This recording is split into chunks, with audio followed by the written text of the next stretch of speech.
Hello, everyone. This, of course, is Gamer 1745 here, and we're going to be watching the Home of Wargamers 2022 live here. I'll be commenting, and if you happen to be here long enough, hopefully I'll be giving away a few games during the live stream. So maybe hang out if you're live. Got to be live though. Um,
ads, more ads.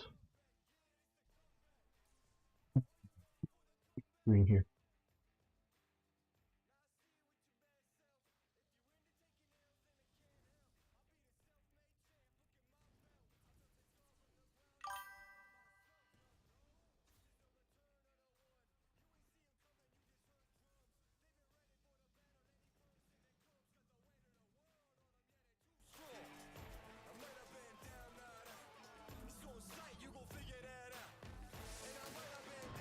Yes, these are just all Slitherine ads. Yes, as I'm watching. Narrow. Masters of Magic. Headquarters. Modern Naval Warfare. Stargate Timekeepers.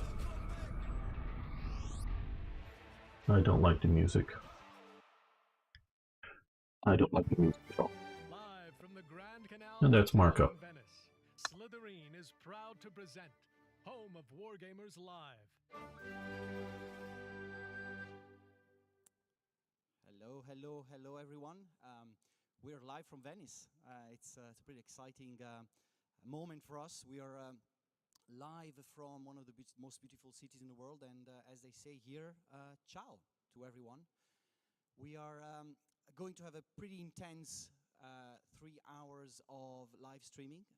As you have seen from the video before, sorry, I'm missing the right camera. I'm here.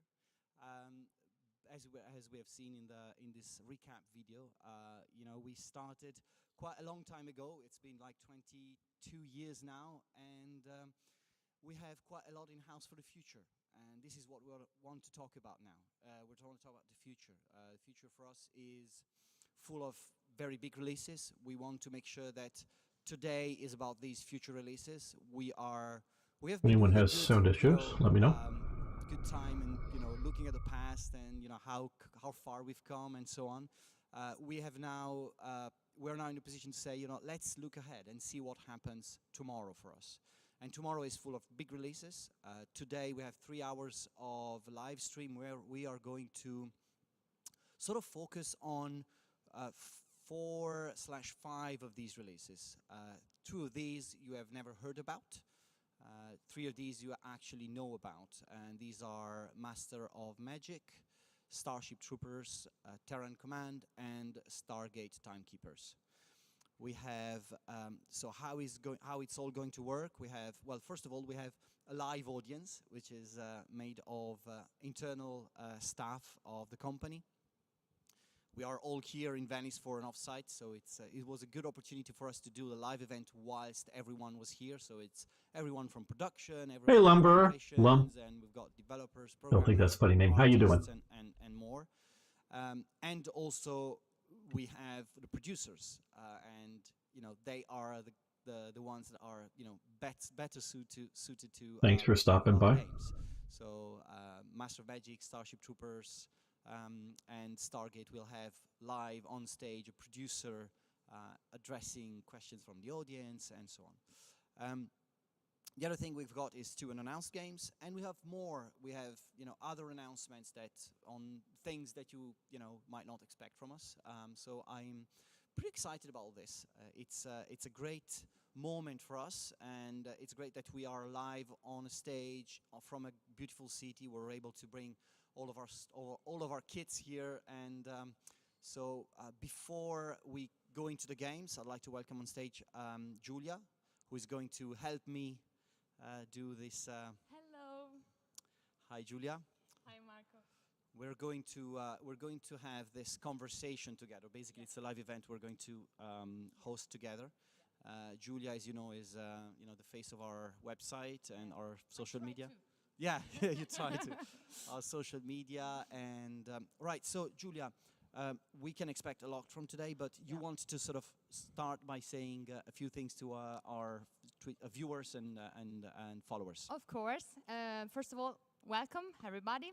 We are really excited, and I remind you that you can communicate with us. You can ask whenever you want. You just have to follow our social channels. You have to follow Instagram, Facebook, Twitter. You can ask whenever you want.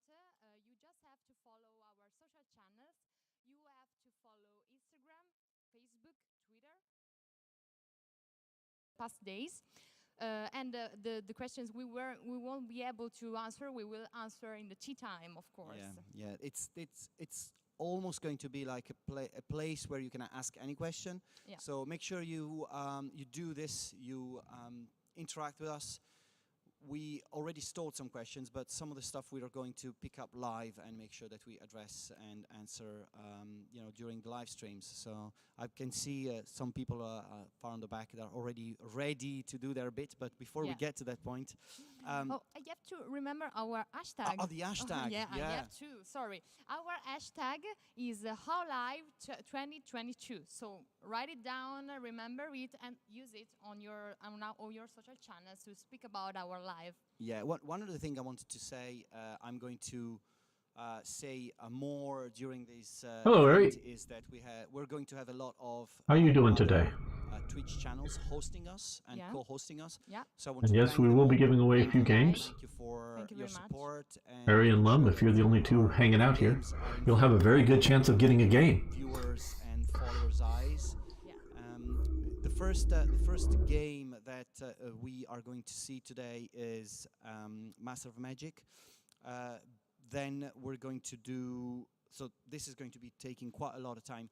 Yeah. One of the things, Julia, we are trying to do today is go in depth with the games. Yes. We will show something that you users have never seen, and we are really excited about that because it's a great chance to see more of the game, waiting for it to be released. Yeah, I think one of the when we discussed about this event the first time, we wanted to do something that was not only about announcing things and showing screenshots, but actual live gameplay. Yeah, live gameplay. And thank you to Alienware that is supporting us during the live gameplays. Exactly. And you will be able to see something new, something. I mean, I think Master of Magic is a good example. You're going to see a lot of the game. Hello. What we have done so far with the game. And DTE also on the other products, How you doing? Sorry, I'm butchering that name. Extra gameplay you haven't seen. Well, I want to know what the 2 unannounced games are. I'm looking forward to the more gameplay from Stargate Timekeepers and Starship Troopers game. Also, looking forward to more info about. Starship Troopers. We're going to show you hopefully a full scenario, an entire scenario. And we also have Stargate with, again, another live scenario played by the producers and and the development team. Yes. The other thing is there's some unannounced things. How Yes. excited about how are you about Oh, that? I'm so excited. I know the two games we are talking about, and I'm so excited that they don't know them, and they will be so surprised and happy about these upcoming. I think some of them know, but they don't know, right? Yeah, It's- maybe. Yes. It's- Some of them make some guessing on our Twitter in the past days. And some were correct. Someone. Some were pretty correct. Yeah. You will know later if you were right or not. Yeah, absolutely, absolutely. All right, so without further ado, I will now introduce you guys to Alberto and Mark, who are going to play and comment on Master of Magic. Actually, Paolo Paglianti, the mighty Paolo Paglianti, playing Master of Magic live as if it was 1994, and he was there. It's like dinosaurs. Yeah. And He always talks about Master of Magic. It's that like he was it's, born in yeah. 1994, and that I was born in 1994, so I am as old Oh, as right. Master. Yeah, I we're didn't know all that. at the Didn't same know that. age. Yeah, that's great. That's great. All right, guys. So let's take a look at Master of Magic now. Yeah. 28 years ago, a game started a whole new genre. Today, developer Muha Games and Slitherine are proud to present the next generation of the Master of Magic franchise. Welcome on stage, senior producer Mark Hardesty and senior brand manager Alberto Casalini. Here's awesome. Looking forward to Master of Magic playing. Well, I didn't play the original version. Hello, I'm here with Mark and Paolo. Cleopatra. Master of Magic. So I probably will check out this new one. So I just don't have any great expectations for the game. Not that I dislike it or anything. I just haven't played it, the earlier one. It's very much a remake of the classic. And yes, the audio is out of sync for me here. It's not just a restream. It's out of sync on all the versions. And there's exploration, there's research of magic. Yeah, I mean, it's a classic, really. Yeah. And the It audio basically here for them. established the rules for 4X games. Yes. Nice, awesome. Yes. Yeah, I mean, there's been, and it's very much a remake that we're doing. Even to the point where when I sort of talk to the developers for a game design document, they are working from the Master of Magic wiki. So it is very much a remake. Okay, awesome. All right, so let's jump into the game. We have a number of things to show you today. So first, we'll have a look at the number of available wizards, and wizard customization. We will have a look at the number of available races and all the spells and all the units. It's a lot of stuff, so let's jump into it. Okay. Non see anything. Non vediamo niente. What buttons to all push? right, so now we see it. There you go. Okay, so what do we see here? Yeah, so when you start a new game, there are What buttons to All push? right, so now we There see you it. go, there you go. Okay, so what do we see here? Yeah, so when you start a new game, of magical schools that it comes from. As you can see on the bottom right, there are various spell books. And depending on those, you get a different sort of set of spells from the different schools. So Merlin here is sort of heavy on sorcery. And if you choose another wizard, you can see how that all changes. So you've got nature there.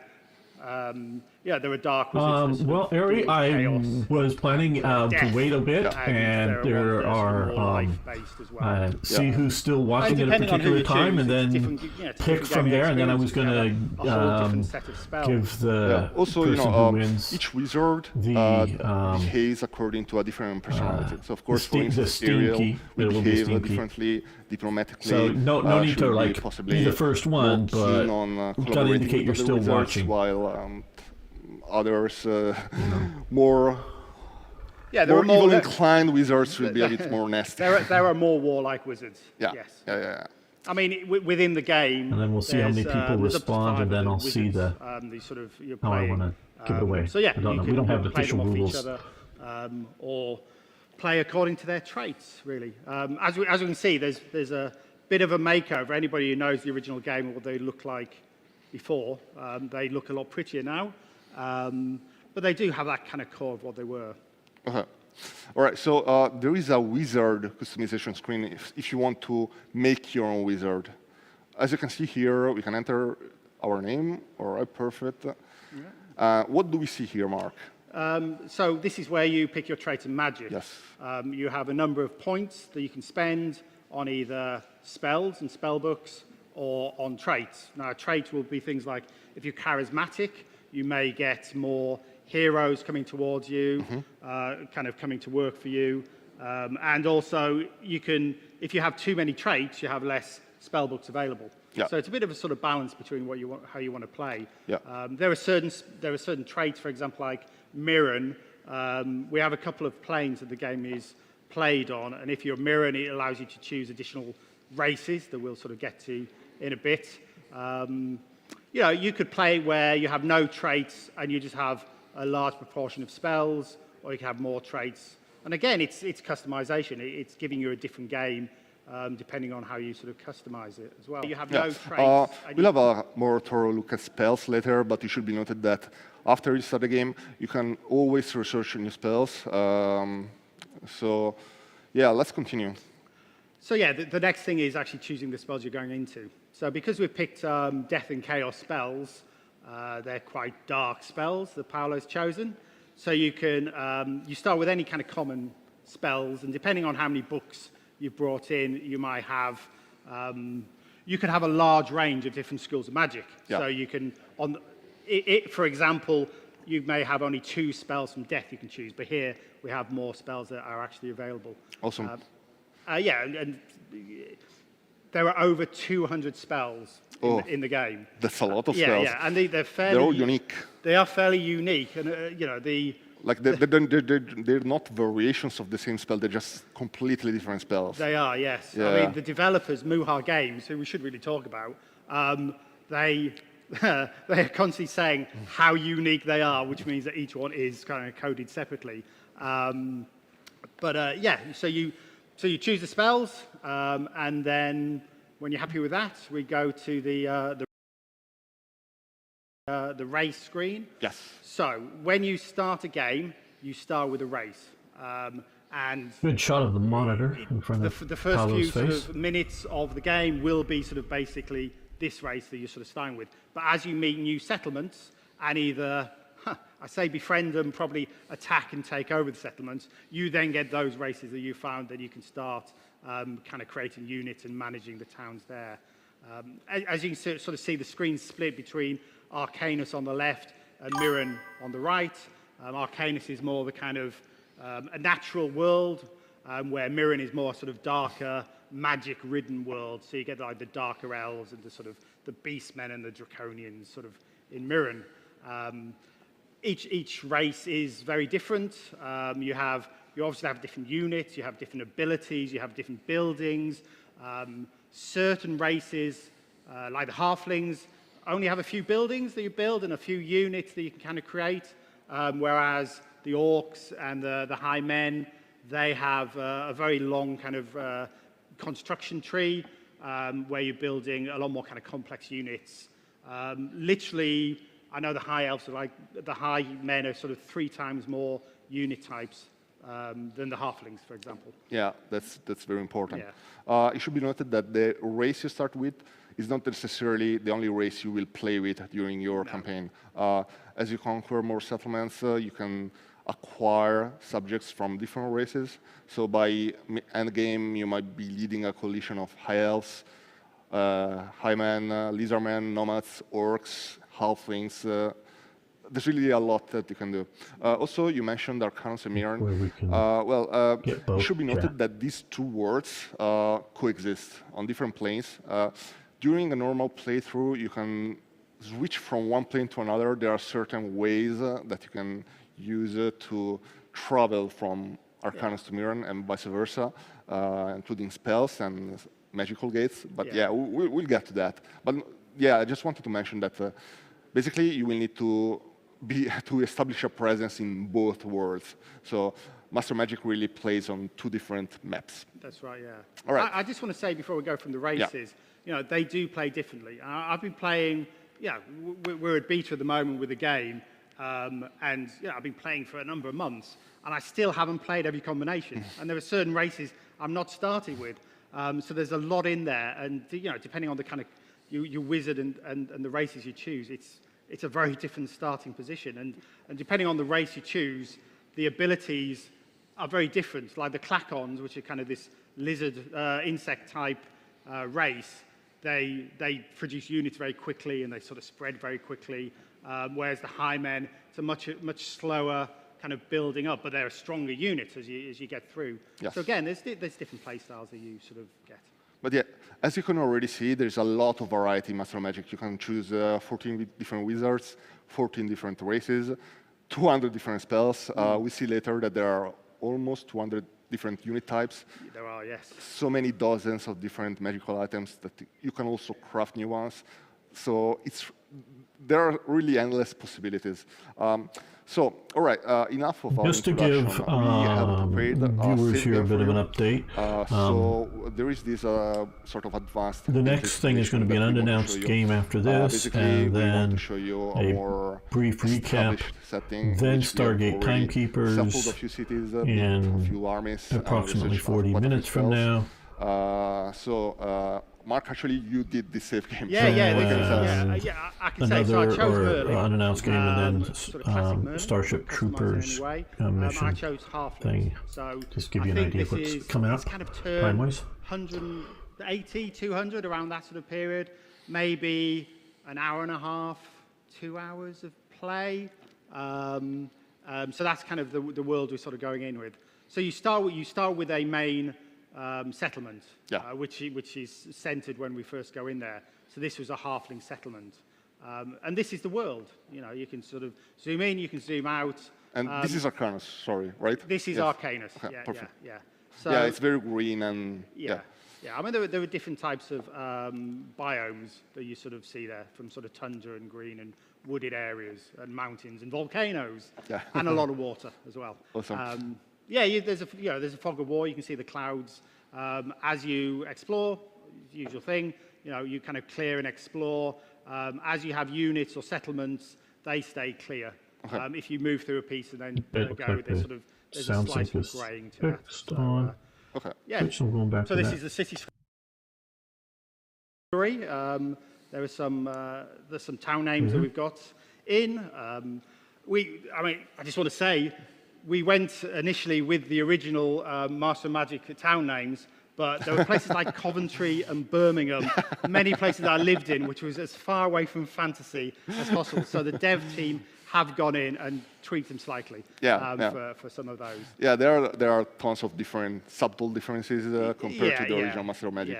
Yeah. It's not like a completely faithful remake. I mean, the feeling is still there, but there are a number of improvements quality of life improvements in order to bring the game to a modern era.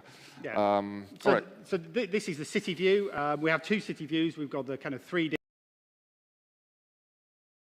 Buffering. Which. Oops, do I need to go back to YouTube?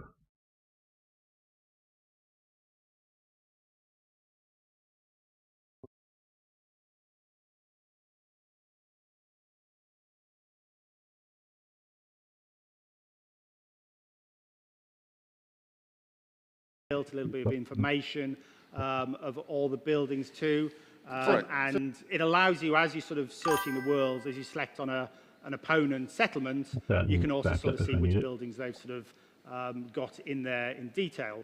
So so we have that. Just to sort of explain some of the stuff here, kind of bottom left, we have the units that are currently in the settlement. Yeah. So again, that's the garrison, right? Yes, that's the garrison. So we've got mainly halflings. We've got a couple of heroes in there as well. We've got a wizard. Again, all from the original. Zaldron, and a barbarian in there that would have joined us at some point. So you get details there. You have top right, you have a little section on what the output of the town is. So I've currently got most of my people there are currently producing food. They're farmers, but you can balance it if you want. If you're building a lot of stuff or creating units, you can move them to workers. I see that we have a natural resource. Yes, we do. Yes. So the dotted line around the city sort of shows its influence. So if there was minerals there, it'll help to the building. If there's gold, it increases gold. If there's wood, it means the sort of building, constructing buildings increases in sort of efficiency as well. Okay. So you have settlements where you can kind of create you have settlers that can create new settlements. So again, exploring and, I usually build things on the shore because that increases gold and trade and food production. Well. By the way, for instance, this town is inhabited by orcs, not by Alphans. Like our capital is inhabited by Alphans, but these ones are orcs. Oh, that's right. That was one of the first settlements that I sort of captured while playing this game. Yeah. So if you look on the manage now, so this gives you an idea of how you create new buildings and also create new units. Hopefully it's fun. Yeah, as you see, as Paul is sort of scrolling up and down on the building types. I think in the original, you could sort of construct one building at a time or one unit at a time. We have a small kind of construction queue you can set up. And you can change between buildings and different units. Yeah. And I don't know, Paolo, if you just want to click bottom right through the different kind of units as well. There's a little arrow where it's one of two.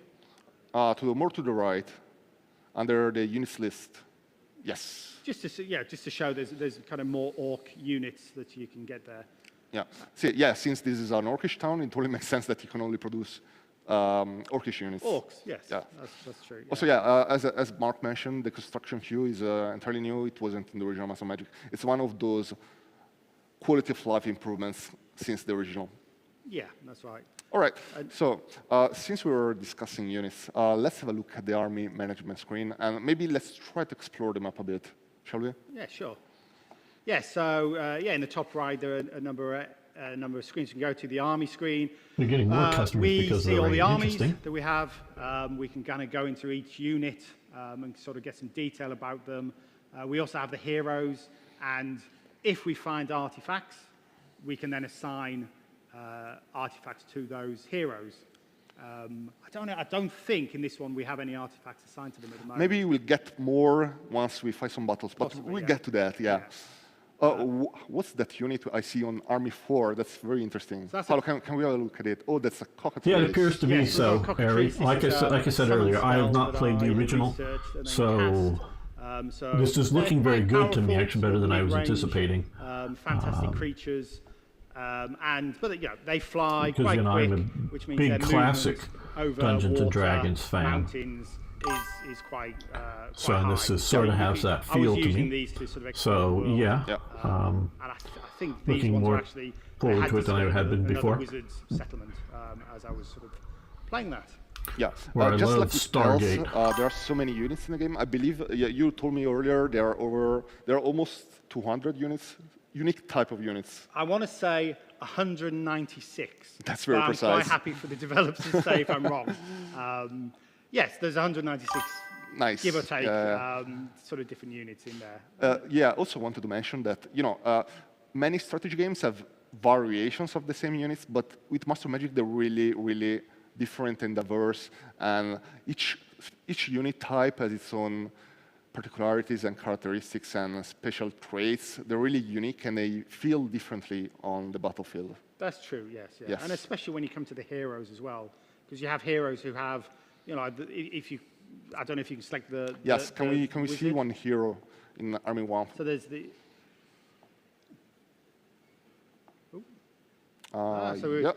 Or in fact, go to the cockatrices, Paolo. We could go there instead. So this is the cockatrices, and I just want to say, Banter, the sort of the settlement just to the left, that will be another wizard's settlement. Right. Discovered. Should we talk about the spells? Yes. As they're now in front of us? Let us do it. Yeah. Well, spells, of course, are central to the game. That's true. The thing is, improve the battles of the as Mark army. was saying, there are over 200 spells. This is our spell book currently. You can scroll pages like an actual book. Right now, we only have a few dozens spells, if I remember correctly. But well, you can yeah. already see that they're very, very diverse. Yeah. Do you want to just turn the page? Yeah, Paolo? let's turn the page of the spell book. There you go. So there's a few pages that we've got Yes. currently. Yeah, and all of these are researched. You start off with maybe 8 spells, and you research more as you sort of progress. You can cast the spells in the world map at any time. Each one has an amount of time to actually be cast, and each one costs an amount of mana to actually cast as well. Yeah. So I've actually got quite a bit of mana at the moment, so they're almost immediate, some of these spells. Nice. And we actually have, on the save game, the turn beforehand, I have finally cast a planar shift spell, which allows me to sort of shift Sounds between juicy. Arcana. So I don't know if we click on the icons on the right, sort of our new items, units, and spells. So if I choose that, so I've now moved planes into Mirror, which So is this is Mirror. yeah. So this is Nice. a whole new world that sits kind of on top or below of Arcanus. And we already found a settlement. That's There brilliant. is a settlement nearby as that's well. brilliant. There you go. For instance, what's that thing with the yellow beam coming from the sky? Very good, It Eric. is a place of interest Nice. where there may I converted be Eric gold to the world and of artifacts. cool You may guns. get mana from it, but often guarded by fantastic creatures. So some are easy to conquer, and some will wipe you out because they will be too. You know, you can meet some pretty nasty creatures. Sounds great. Okay, let's have a look at the magic, at the spells research screen. It's just next to the cast spells button. That's right. Actually, this is the magic management screen. But yeah, we can also have a look at this. Here, Paolo is balancing our points between mana storage, research, and casting spells, right? That's right, yeah. It allows you just to be sort of flexible. If you're getting low on mana, you can put up your mana sort of kind of creation just to get it. And you can also see where it says alchemy. It allows you to transmute between gold into mana and back as well. You can, if you're starting to run out of gold, but you have a lot of mana, you can sort of move things. But it's more information. It kind of, you know, the enchantments you control in the world, as you kind of create things, it'll kind of give you information about what you're doing there. Awesome. Paolo, can we have a look at the research spell button?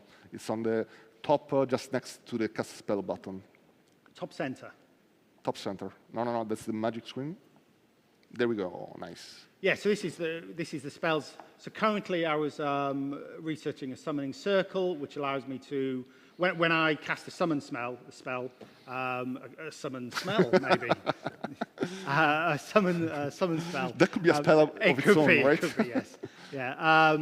Then the creature is created in your original city, where your sort of tower of power is, your wizard's tower. Okay. But this spell allows you to choose another settlement. So if you're fighting on a front away on the map, then you can start sort of summoning creatures kind of closer to that.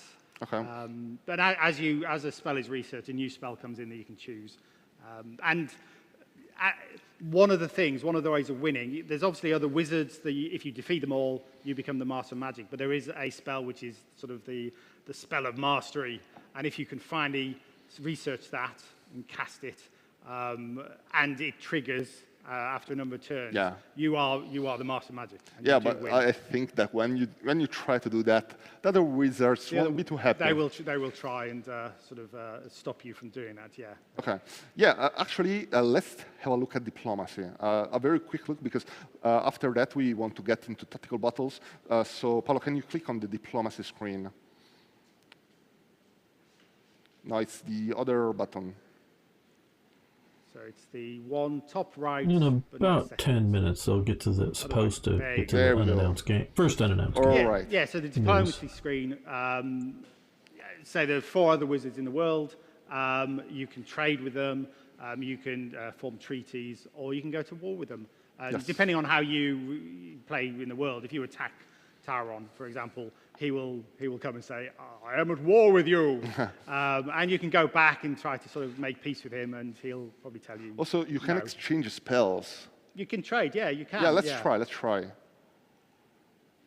let's give them an offer they can't refuse. Yeah, so each spell has a cost, so if you can match the cost.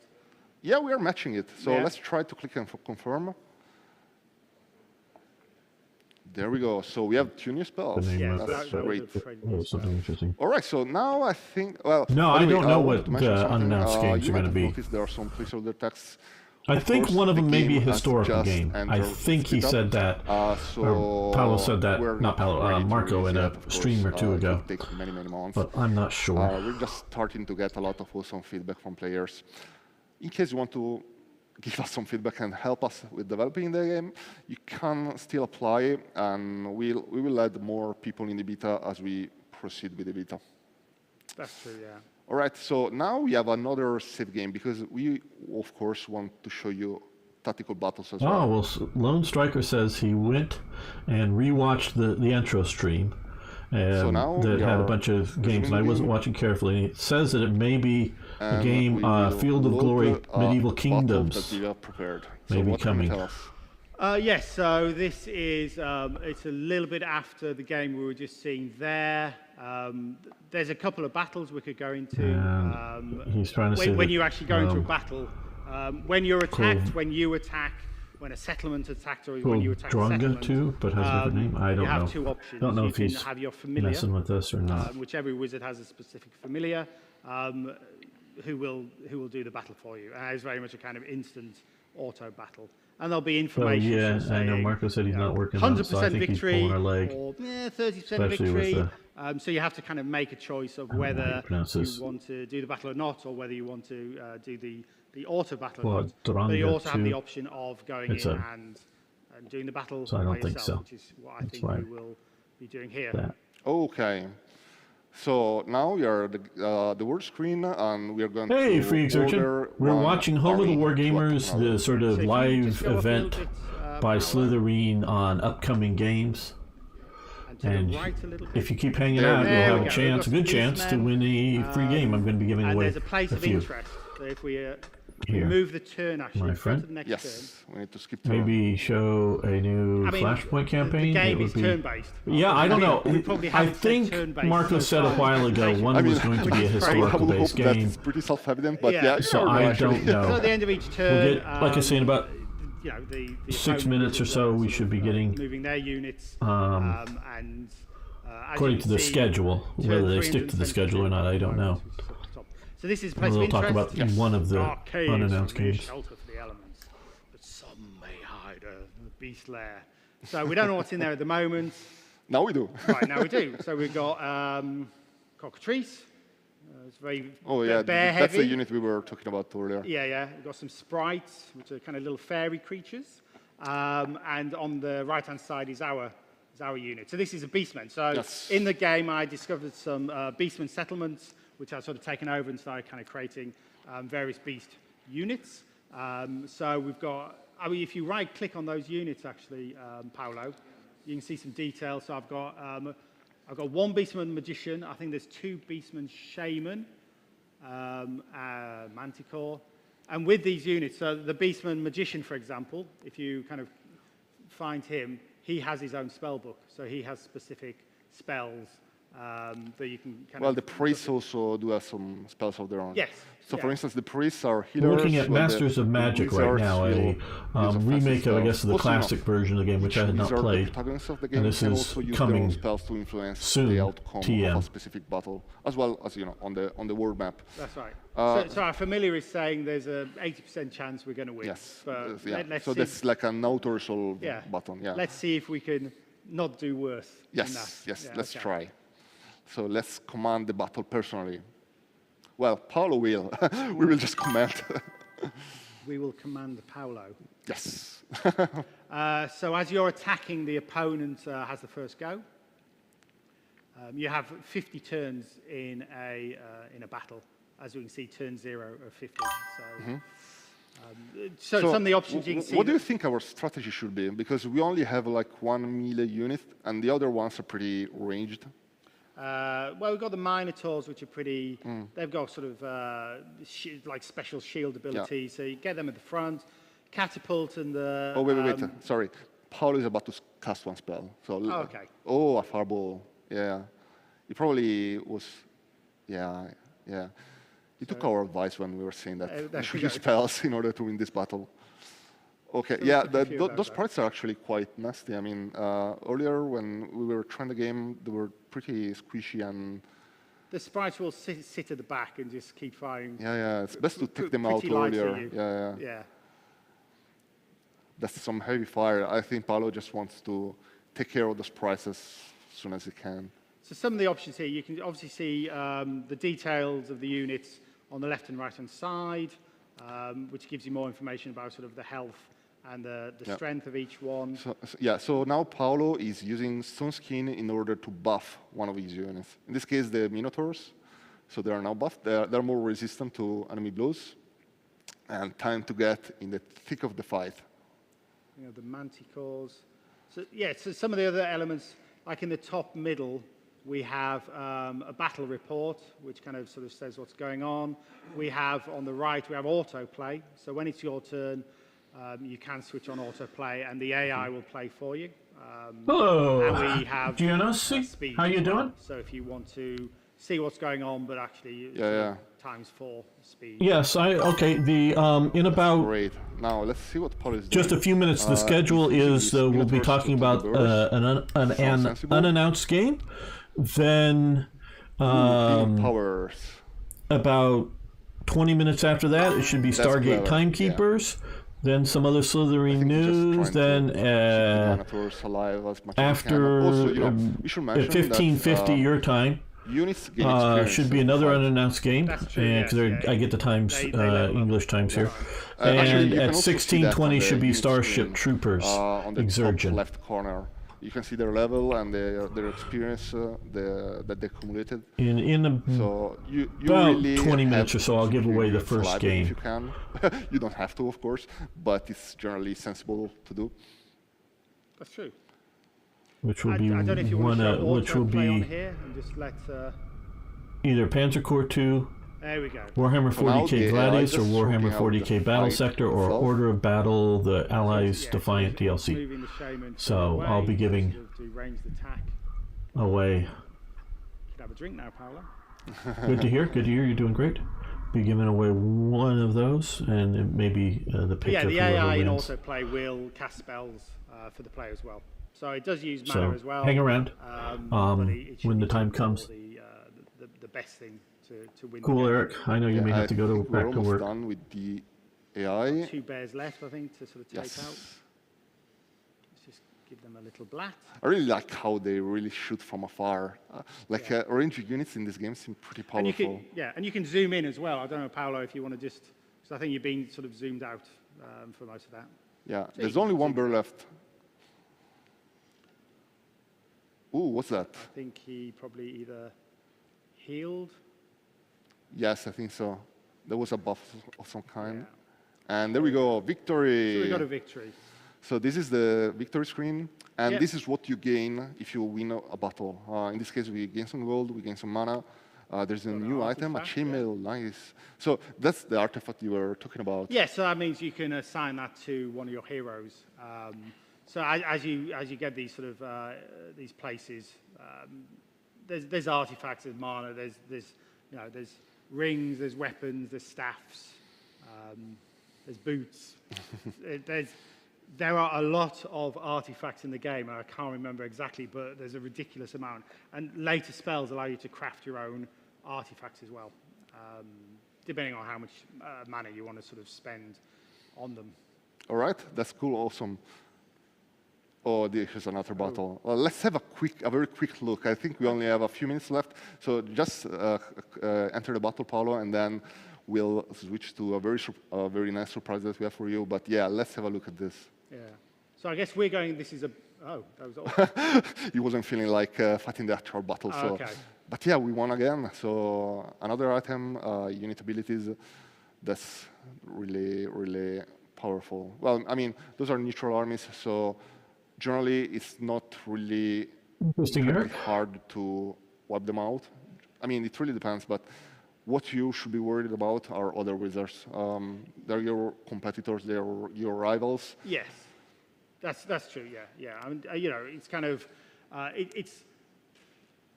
when you're developing games, it's lovely to see as they progress. And when a game like this, and with the the AI of the enemy that is in development, 2, 3, 4 months ago, it's a different AI, and it's great playing kind of weekly or every 2 weeks a new build comes in, and the AI just gets smarter and smarter and smarter, and it's getting to that point now where you can see the enemy AI doing little strategies as they're sort of coming in on your settlements and sort of trying to take you out.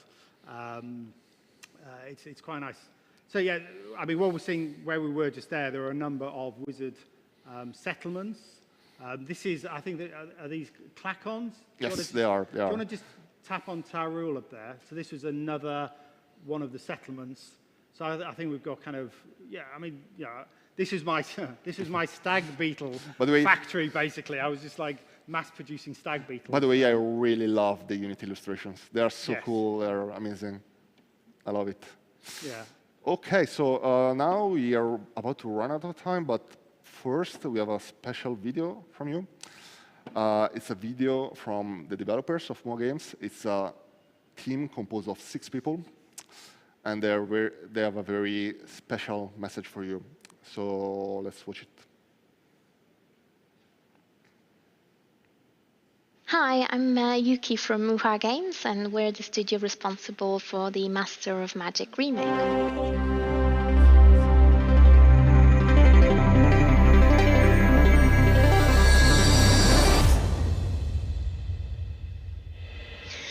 So the last time I spoke to you was when we were at the very beginning of our journey, and I'm happy to say that we are now almost at the other end. So as I'm recording this video, we are about to begin the public beta tests, and by the time you see this video, hopefully they have been going for a couple of weeks. So yeah, reaching that milestone is just so exciting for the team here. I think as any game developer will tell you, when the game finally comes together in those early beta builds and everything is, well, interesting the English don't know how to say the word beta. But you can see all your hard work actually live in the game. I think it's great.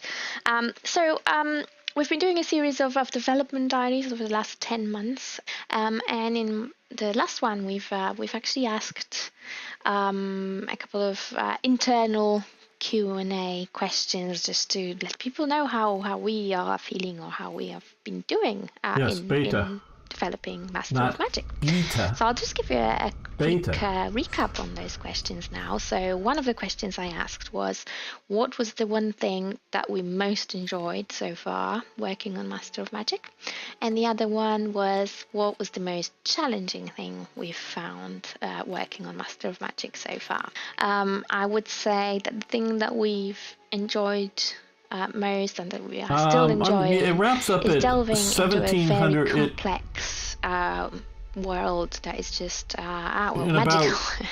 I mean, it's such a big part of gaming history, and it's got wraps up in about 2 hours in from particular now. the skills, So I'm not sure. the spells, and just the game mechanics. They're all very complex. Well, I'll be giving away you don't get the those first game. copy paste spells. I feel in Master of Magic. I think every spell here has its own quirks, its own meaning, and I think that's been a fun thing to do. And then the things that we found most challenging, again, they link actually to the things that we enjoy more. So this wonderful complexity of Master of Magic comes as the price. And that price is that there's a lot of exceptions to the rules, the spells. So you have to quite often create mechanics specifically just for one spell, which you normally wouldn't, or we normally wouldn't do when we design a game. But anyway, so yeah, that's what we've loved so far and what we found challenging, but it's been a great process, and the beta is now going, and hopefully with the help of the community we will just polish this wonderful game and recreate it in the best possible way.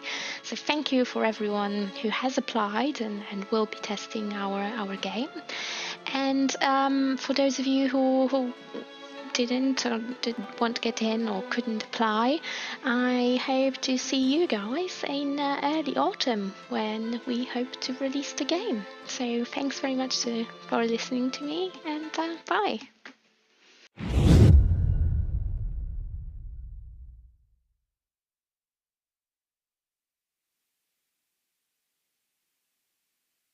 Just a quick one. We experienced some issues with the audio desync on Twitch. I hope that's resolved now. I hope that you're enjoying the Twitch stream at its best. At the moment, we have collected some of the Master of Magic questions, and we're going to address them later on as well. So all the questions that you've asked, we're either answering them today or on Thursday at tea time.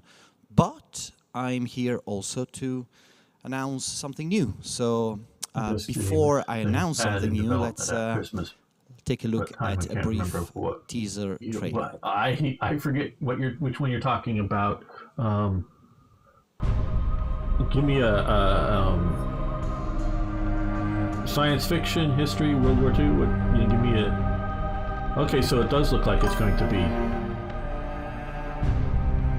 Field of Glory, medieval empires. So I saw this at the intro, and I just figured it was Field of Glory.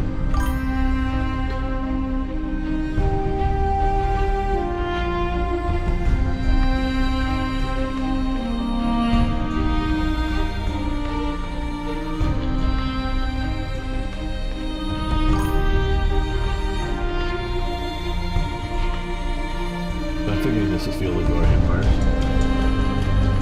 Medieval nations.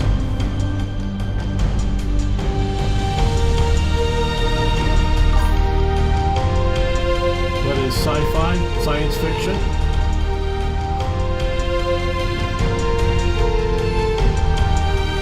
I don't know. I'm not sure what we were discussing, because there's a bunch of things been coming. A lot of people are now following us, see? Did we get raided? Probably got raided. And yeah, here it is, the worst kept secret in the world. Hey, Neil. Good afternoon, Marco. And Neil is a senior producer for the Field of Glory franchise, so we've been working on Field of Glory for quite some time. Well, yes. As no, you we say, don't have tea time in America. Kept secret, and people have been asking for it for a long time. And the reason we haven't been talking about it for a long time is we've been doing a lot of work to get it up to the standard it needs to be. Yeah, and I mean the guys. I mean we have Pocus in the room now, and Ivan also the main artist on the game, and they've been working on it. So how long have been the game been in development? Well, it's been in development more or less since we shipped the Persia DLC for the Fog Empires, and whilst I was in charge of that, I can't even remember how long ago that was now. It's a long time ago. Yeah. And we didn't say anything about it because we tend to try not announce games like too long before they release.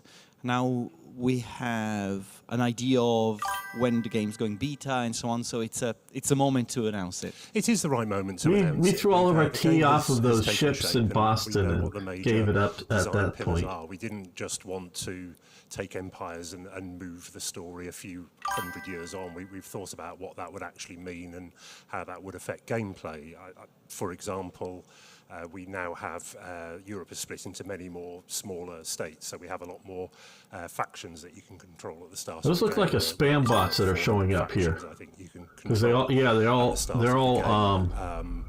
Religion is now a much bigger part of the game. It's a central pillar of. Yeah, okay, they're timing those out because those are something. Because obviously it was they're all numbers after them. Part of life at that time. So the battle between religions, the struggle primarily between Christianity and Islam, but various other competing factions forms a large part of the game. We've got some screenshots. One of the things I want to ask before we show the screenshots, how final work are these screenshots that viewers are going to see today? Well, one of the things we've been working very hard on for a long time is to bring the game up to sort of an acceptable visual standard, and It's been a lot of work to do that. We've had to do an awful lot of work on the map.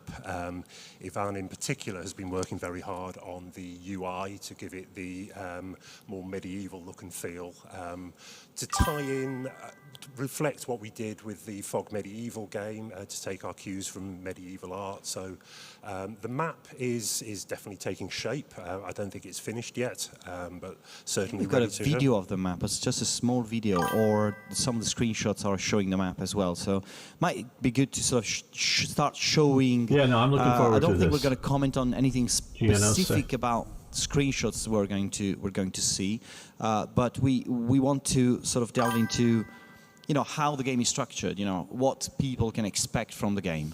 So there's various changes in this game. We've tried to take things that people didn't like and make them better. I think the most obvious area where we've done that compared to the original Empires game is in the system of trade goods.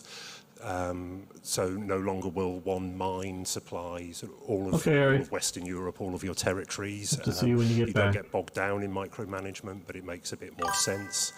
Another issue where fans had problems in the past was with buildings and the way that buildings appear.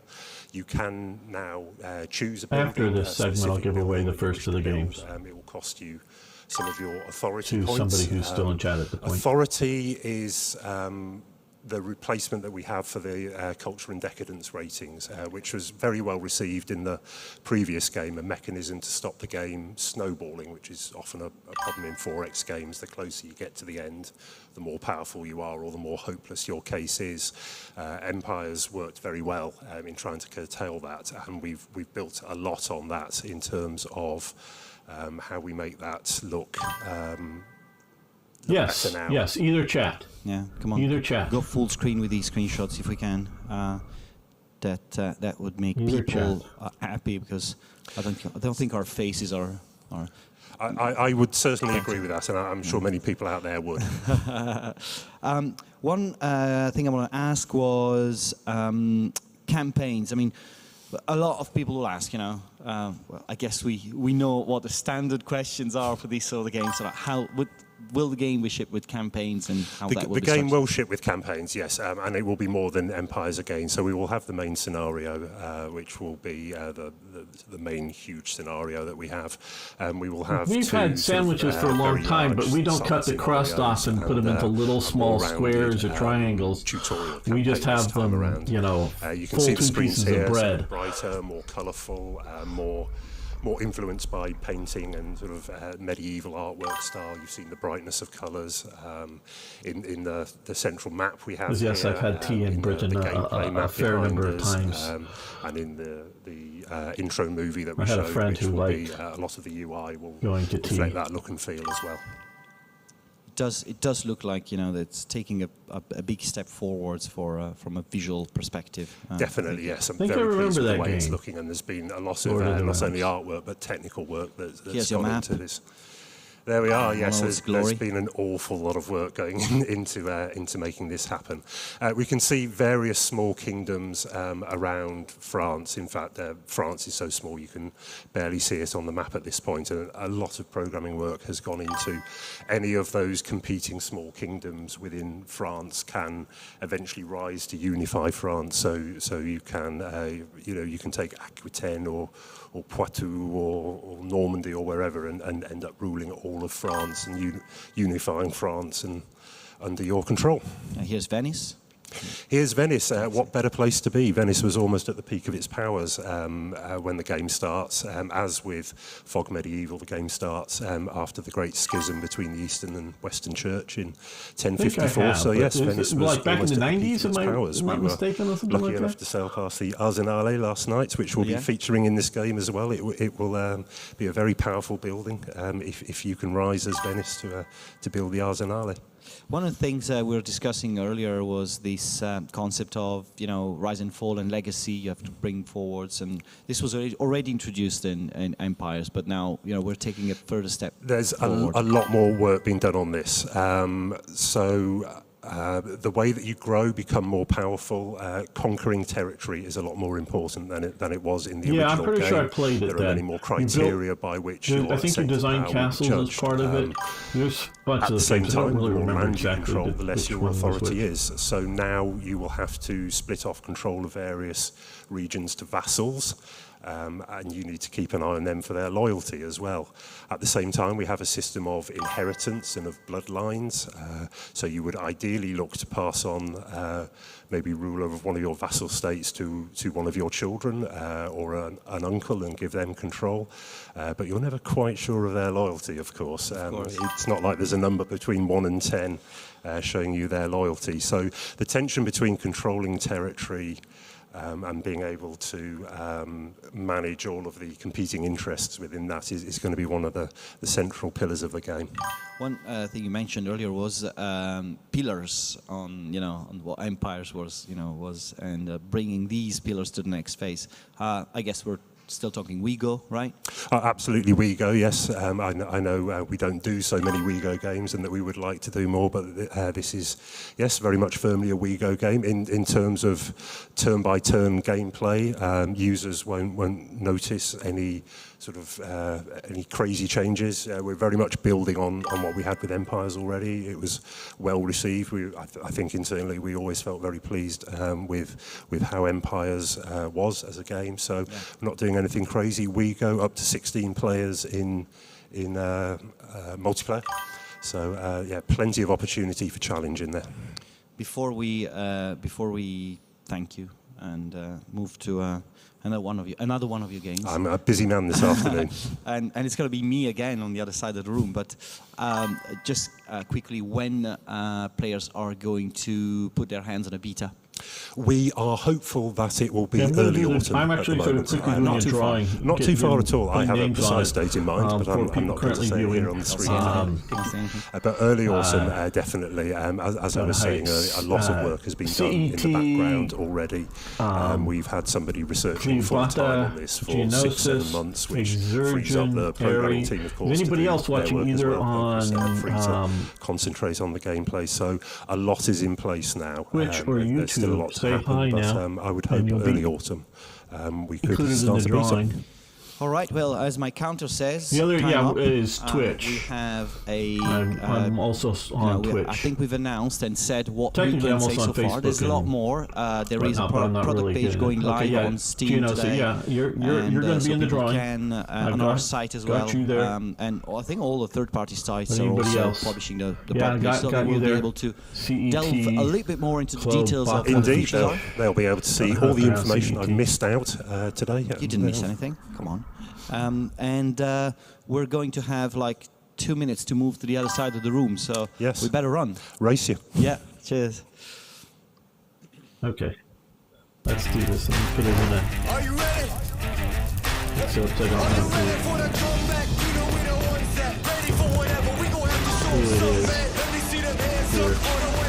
Okay, got that. Okay, it's. Did you announce it? That's good. Now, I can't give it to you privately over YouTube. But what I can do is give it to you privately. Do you have Discord by any chance?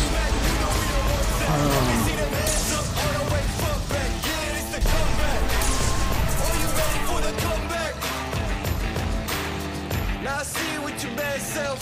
If you're into taking L's, then it can't help. I'll be the self-made champ. Look at my belt. I built this star from the ground up. It's all by myself. You know, this is the return of the one. You ain't see him coming. You just heard drums. They've been ready for the battle. Any person that comes got the winner. Come to the Discord server, and I can give you to there. There's a link to the Discord server. And I'll give you the choice of Panzer Corps 2. Oh, let me turn this down. Panzer Corps 2, Warhammer 40k Gladius, Warhammer 40k Battle Sector, or Order of Battle, the Allies Defiant DLC. The main base game is free on that.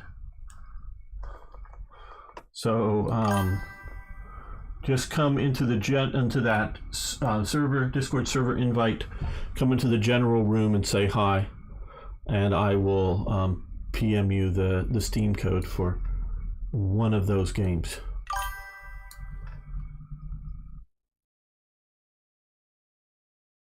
And some of our hosts' channels. Thank you for joining us. We've got a pretty busy afternoon. What we've done so far, we've showed 40 entire minutes of Master of Magic. So you missed that. You're gonna miss it. You're gonna have it available on demand on YouTube after this live stream. Yeah, of course. Our user enjoyed so much Master of Magic, and of course also Field of Glory Kingdoms.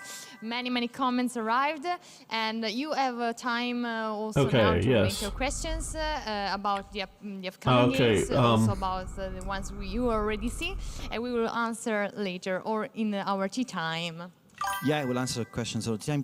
Do you also want to give the hashtag? Yeah, hashtag HowLive2022. So write it down if you haven't done it yet. So I had someone getting angry at me because I had 1 minute. I was 1 minute late on the previous block. Oh my God. Yeah. I was intense, but.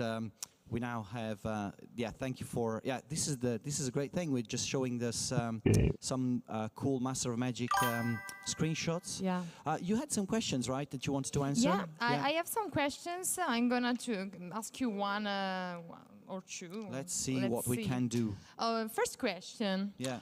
What are the improvements since the original Master of Magic? Wow, this is a good question.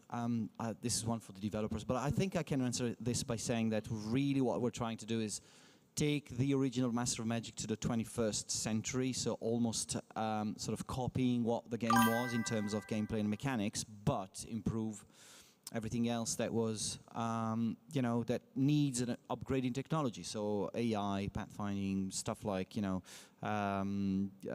anything that has to do with how slick the game runs, the UI, the art.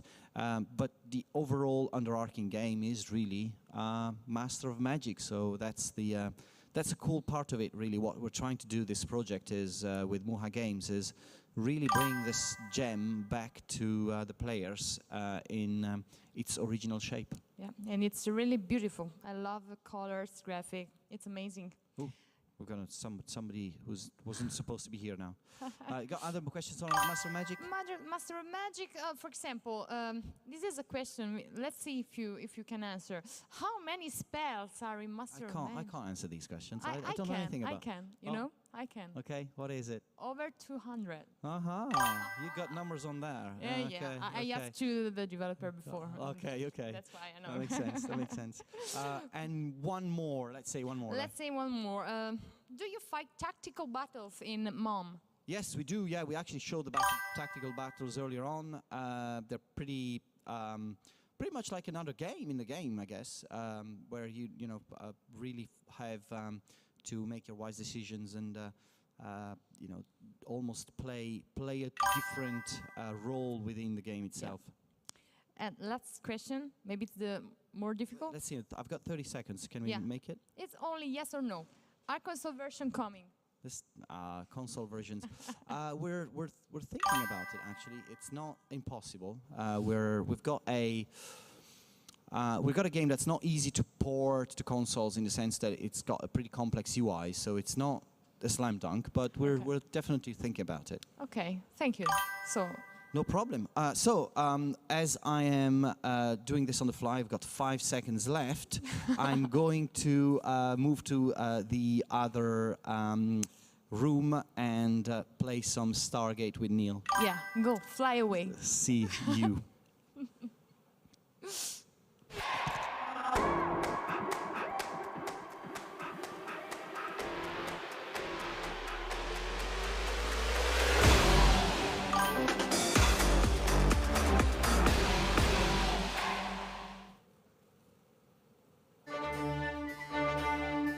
25 years after the release of genre-defining TV show Stargate SG-1, prepare to embark in a whole new adventure spanning time and space in turn-based tactics game Stargate Timekeepers. Please welcome on stage senior producer Neil McKenna and director of marketing Marco Manoli.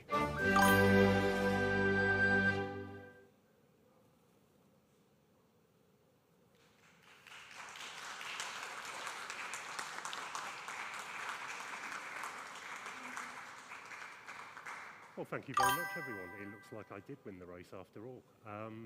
We first showed Stargate to the world in the last Home of Wargamers event, when, unfortunately, due to COVID, we weren't able to meet up in Italy, as had been the original plan. I was talking about the first 2 missions and showed some videos, introduced the game that day. One of the characters we focused on, and good Hi, Neil. afternoon. Hello there, how are you? It wasn't that long, but I missed my microphone, so I didn't know where it was. I just about got a microphone in time. So I've got this. I hope it's going to be enough. So here we are. I was just saying at Christmas we had introduced the game and shown a couple of videos, introduced some of the characters we've shown so far, and I was just getting to the point where I was going to say that today we're going to build on that by showing a good chunk of live gameplay on a different level. Yeah, we've got Annie playing, by the way. Hello, Annie. The Master of Magic, the Stargate game.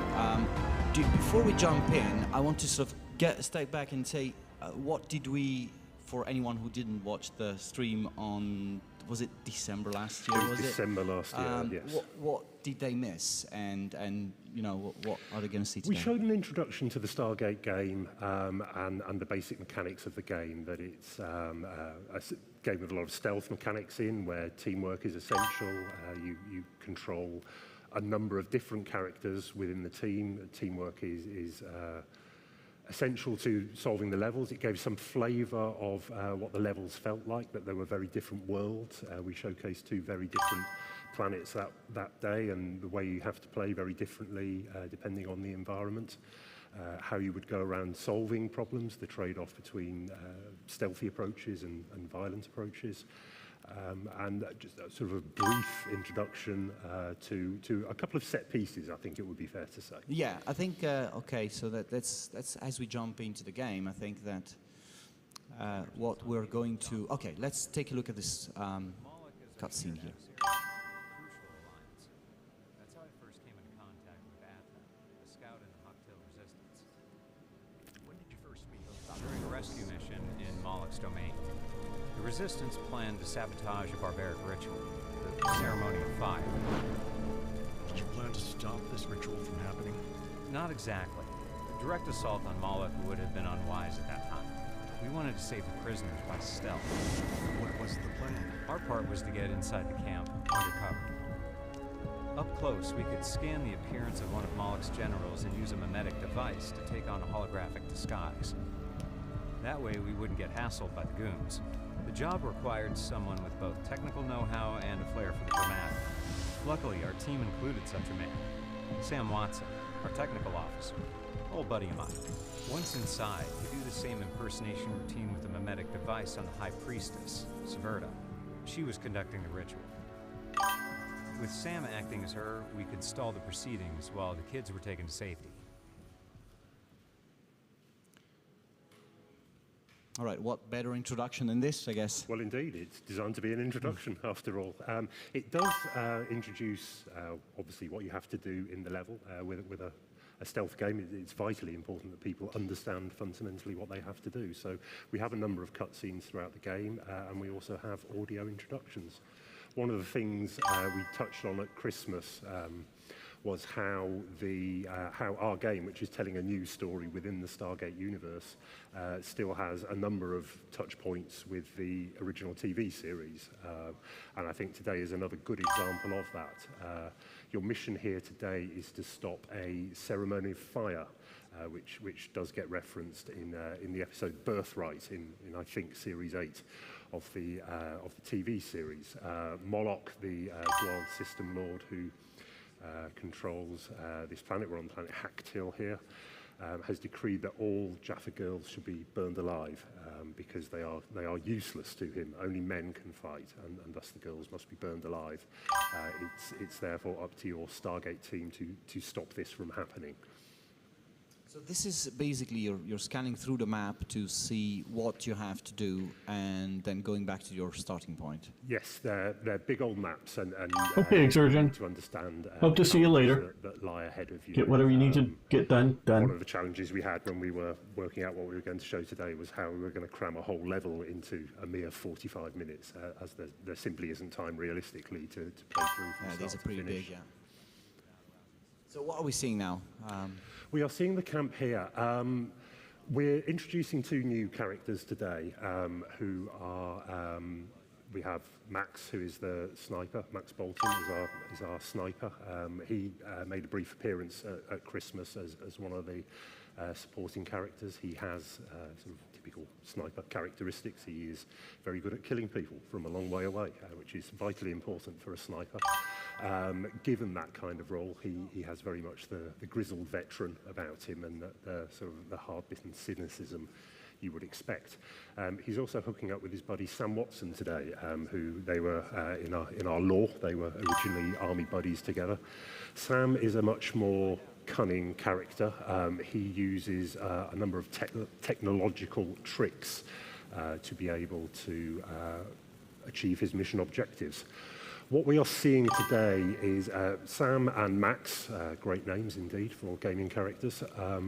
They have something of a wisecracking relationship from time to time, and having assessed all the options, they can only come up with something ridiculous. So the plan is that Sam is going to try and get into this small encampment over here. There is a Jaffa general who is in the camp. It will be up to Sam to incapacitate that general and then use his mimetic scanner so that he can take on the appearance of a Jaffa general. This will fool most of the foot soldiers around the map. The Jaffa warriors and the general grunts will be fooled by this. However, the Jaffa generals themselves are not, for the most part, quite so stupid. So they will still spot you. But it's the only way they can find into the camp. So Sam needs to get up there. He needs to incapacitate the general and scan him so he can proceed into the camp. Come on, Annie. Come on. Let's see the magic. So as you can see, you can control more than one character simultaneously. We didn't show any of that last time. I think this map shows again well the importance of having 2 characters who work together, but will also need to occasionally fulfill their own individual objectives. All right. What's happening here is... It's got classic sort of stealth mechanics here with a view cone where you can be seen. The solid part of the view cone and the broken part of the view cone is you can hide in bushes and so on and so forth. Unfortunately, Annie, this is a live broadcast, as you can see, has alerted someone. So, yeah, she needs to find a brute force solution to this problem, I think, because which brings the question, I guess. Oh, Annie. Oh, come on, Annie. So it brings a question, is, how many different ways of going through a scenario? Cool, raiding party, they said. There's always going to be a choice of ways to approach any given mission. Almost all missions, there are a few exceptions, but almost all missions you will have a small core of characters you have to select every time. There will also be 1 or 2 optional characters you will need to select every time. We haven't met all of those yet, so we can't break down exactly how that works. But there's each character will be bringing a range of skills, so the characters you choose will define how you go about the mission. When we were preparing this broadcast, the developers sent me a walkthrough video, and it was very different to the way I myself have approached this level. I was genuinely taken aback by, oh, okay, so you can do it that way. I adopted a rather sort of more brute force, clumsy approach and slower moving through. But also, you can choose to sort of sneak through very slowly individually. You can move your team around as a close-knit unit. The team will always need to work together, but how that manifests itself can be very different depending on the situation. So, yeah, there's always more than one way to solve any given problem. I guess you go through the list of tasks within the map, and that how you achieve these tasks Exactly. is entirely up to you. Your objectives are quite high level. You've got to, in this mission, you will have to disguise as a Jaffa general. You will use that to reach the priestess who is going to conduct the ceremony. You will then knock her out, impersonate the priestess.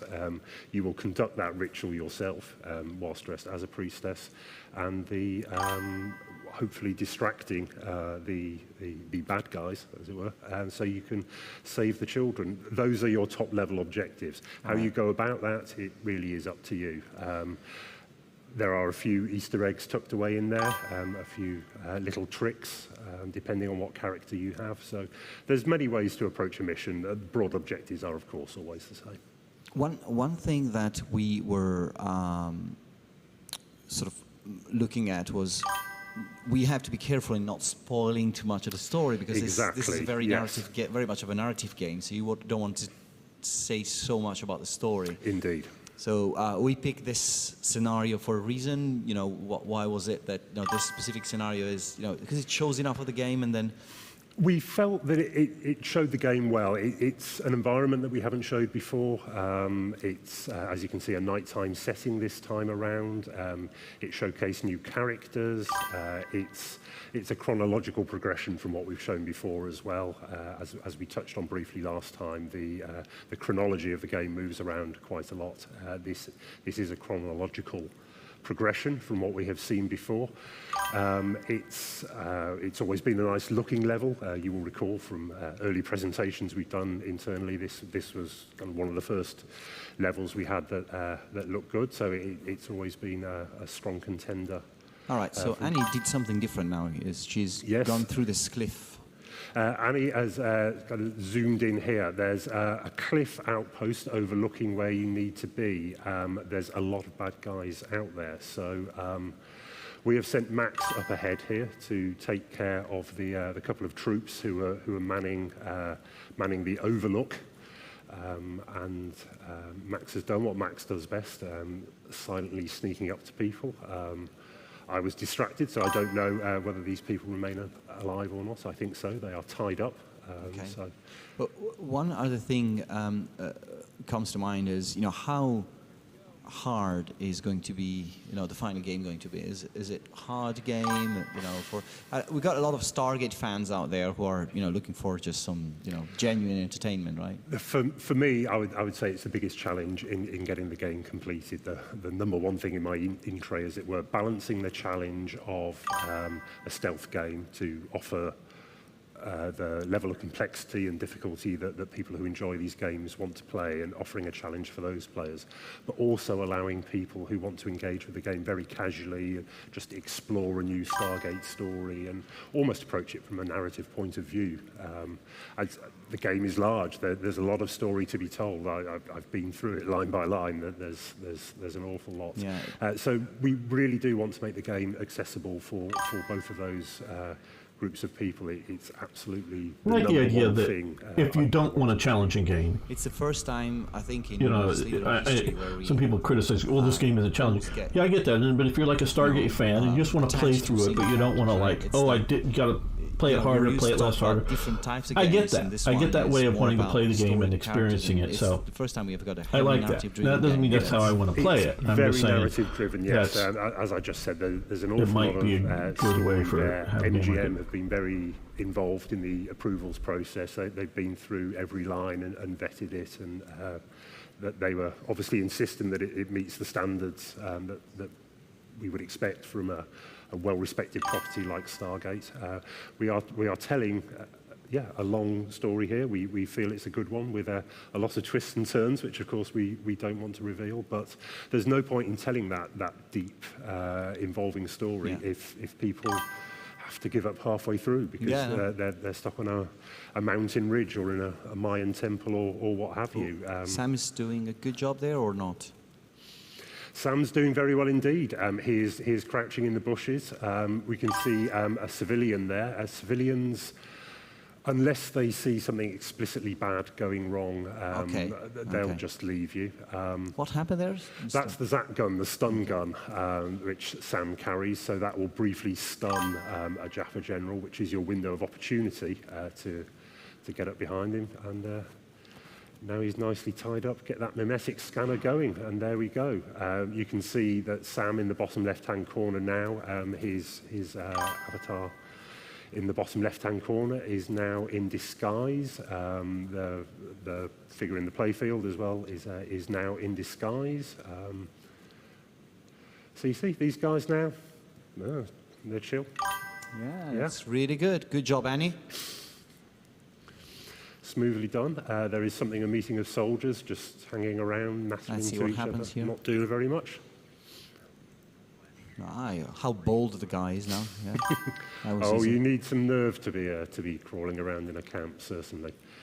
Annie is zooming in here to another Jaffa General. You are in disguise, so you will see the eye icon above the Jaffa General's head. Essentially, that means he is not fooled by your disguise. Normal rules still apply. So you can crouch, crawl through the broken part of his view cone, but if you're in the solid part of his view cone, he's going to spot you.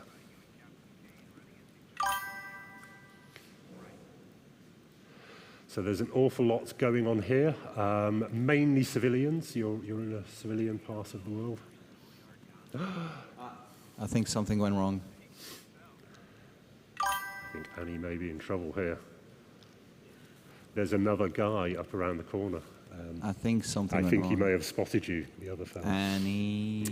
Well, that's good. It's These good. things We're happen when live. it's We're live. live. So We are basically, live. how's that? So basically, once you complete one objective, you can restart from that objective. Well, you can say pretty much anyway. It's a I do not know why I like Commandos. I do not like So Annie Commandos, actually but it did this is to not show for me. us how. Yeah, the I hear you. I would have preferred When a we different were style setting game up earlier, myself. I did say I'm do just a make big sure the fan fail and hopeful that this will be a good story. very well on And I want a challenge, but I don't want a epic challenge in playing a game like this. So this camp here, so the next objective is to. If the story is good, it can keep me going. If the story is boring, Svidra's house. Svidra is the I priestess. probably would. So you already know not that your be next terribly objective is interested to in get it, but through you know, the I'm gate just a we big saw fan in of the the right-hand corner there. That's the, been explained in franchise. the audio in the fly pass at the start. I hope for more Stargate onto the gate. coming, but and I think this is a sign and will be an indicator of how well this sells. Max is, as Sam would put it, he's essentially loafing around. Help or not getting new Stargate, actual TV series or things. Online series, doesn't matter. It's on. He will be there to whatever clear sort of the way service. for Sam when he comes through. I can see that on Starship the Troopers game right-hand looks good corner, as an you see RTS from the video we've seen before. If we like that style, and I like that franchise as well. Everything except for the second movie. It really the is. first movie was great. Big indeed. The third movie was okay. The second sucked, and the actual animated series for the we're expecting that each mission Starship Troopers was player of games of this pretty good type action. When coming to the game for the first time, it's probably going to take Starship Troopers, at least an hour of challenge. So we've got a strong campaign, we feel, with a good amount of challenge in here. Whilst Annie's trying to. Yeah. You could have done something. Yeah, I have not played XCOM, but I've seen some, some videos of gameplay, so I have a general idea.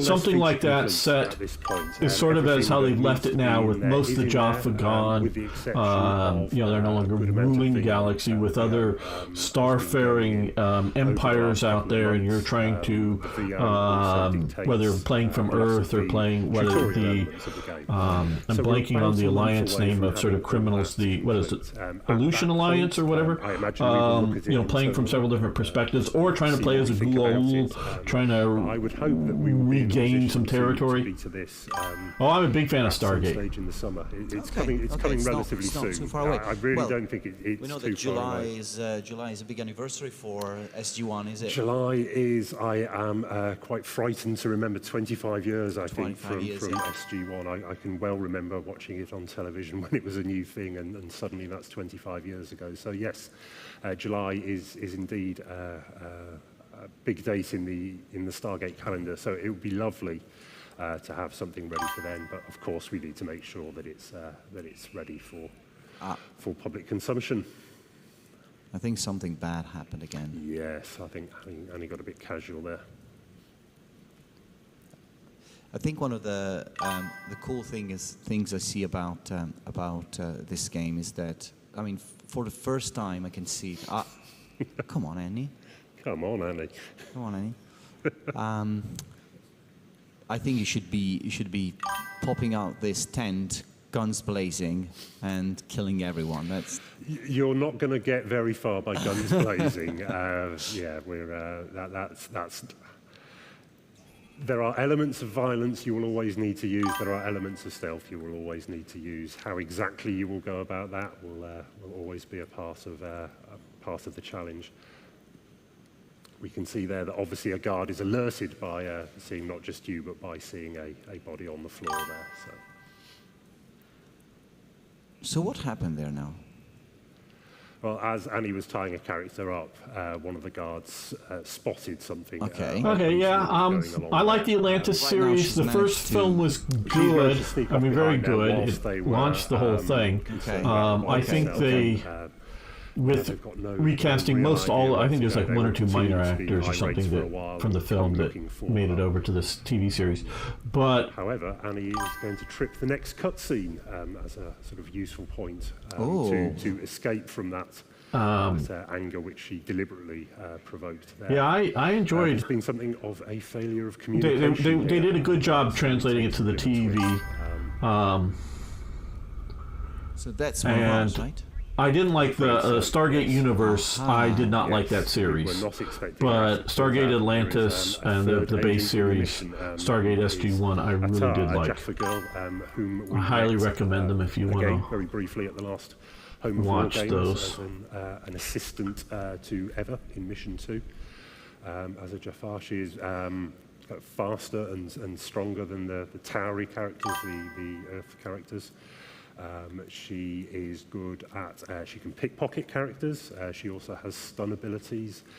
She's a very accomplished climber. She is good at luring people towards her, planting lures, and bringing characters towards her. So yes, she too has her range of abilities. Okay. What's your favorite character? My favourite character, I must admit that I like the grizzled cynicism of Max, the sniper. All right, For okay. some reason, I find that quite relatable. Oh, again. I mean, you've got lots of corpses around here. Well, it's a dirty business, unfortunately. Whilst you do have the option, Sam does have the option, whilst dressed as a general, to distract some of the foot soldiers with chit-chat. It's not generally an option in this game. Makes sense. You've got to dish out a fair bit of violence. This is a very busy mission. There's an awful lot of bad dudes to be taken care of. But this is a night mission. Does night and light of day and night does it influence how you play the game? It doesn't. Night doesn't particularly. No, the challenges still remain the same. It's not like you can creep around easily at night and just do what you want, and they have a field of vision only that far in front of them. That just doesn't really work from a gameplay perspective. So the night thing is more or less visual, really, just showcasing a difference. You will still be up against a very similar level of challenge. In this mission now we have 3 characters, and this is mission number. This is mission number 3. Right. Well, so yes. further into the game, how many characters will you be controlling at the same time? I think off the top of my head that there are never more than 3 to control at any one time.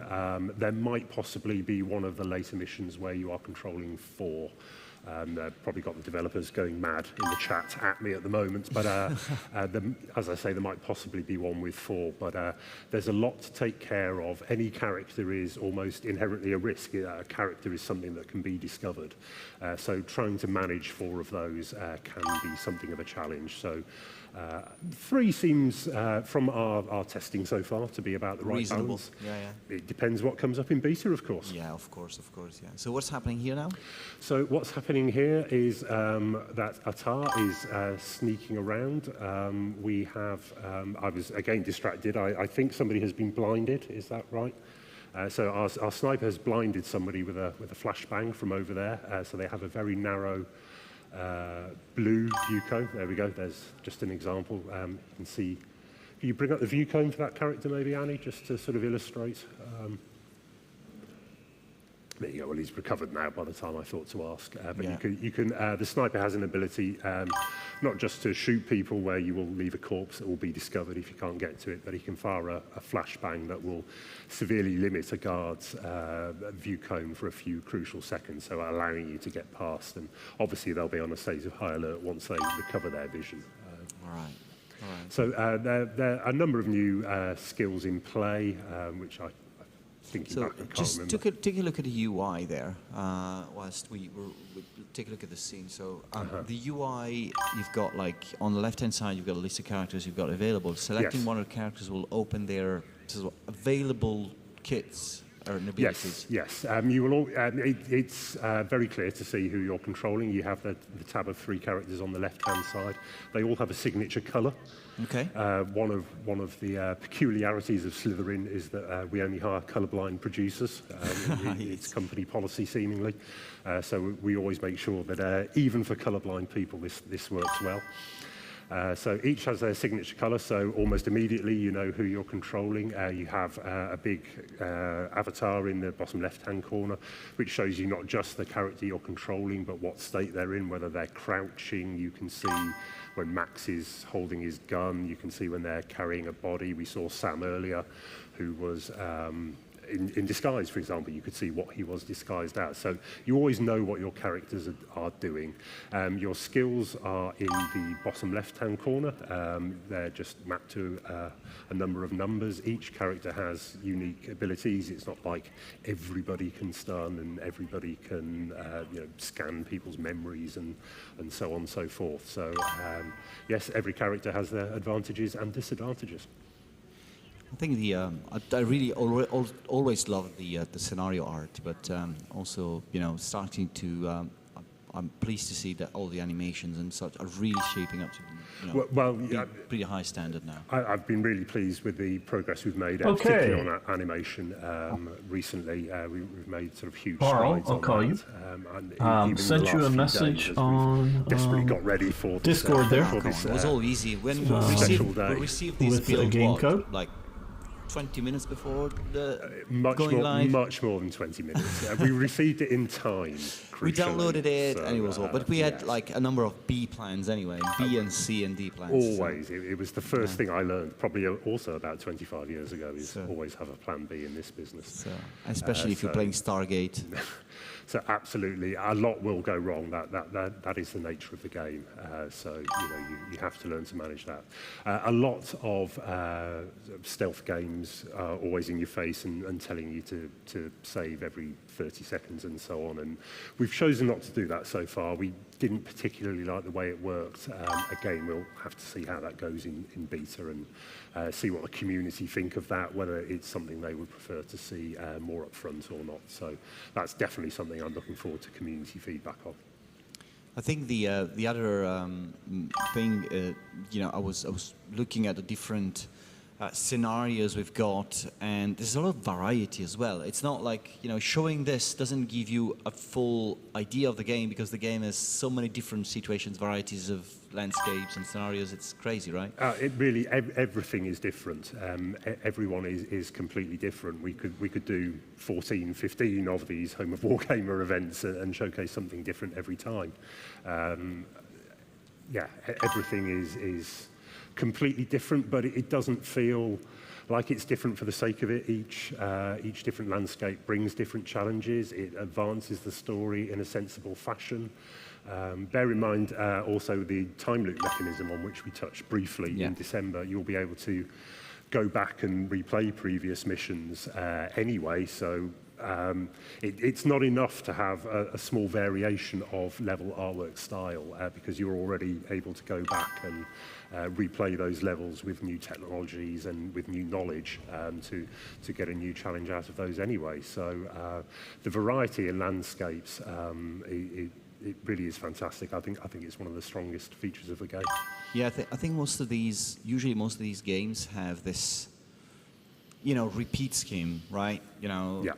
There's these types of games have a setting, and almost the setting is dictating the landscapes, the scenarios, the characters, and so on. With Stargate, we have the luxury of exploring different planets and absolutely. And such, right? As you were talking then, I was thinking, well, our setting is the universe, but we've really seized that opportunity and really made the most of that, I think. So, the next level looks very different to this, as does the one after, the one after. Everything is really very different, and there are some. I don't know whether we'll ever get to show them before the game is public. But I hope not. We're going to spoil all the story, and that's there are some very, very intelligent things they've done with the just the environmental design as well. So it's not like every level has cliffs, and cliffs are always important. There are some levels that work in very different fashions because of the environment, and I'm trying to think of a clever way to express that without revealing anything. But I have not been successful. No, I think you've been. I think you've been successful. I think the cool thing that we have to. I always take away from Stargate is that, well, I'm excited because it's the first narrative-driven game. It's the first time we publish a game with such a deep attachment to characters and the story and such. And I think this is really delivering on the Stargate idea.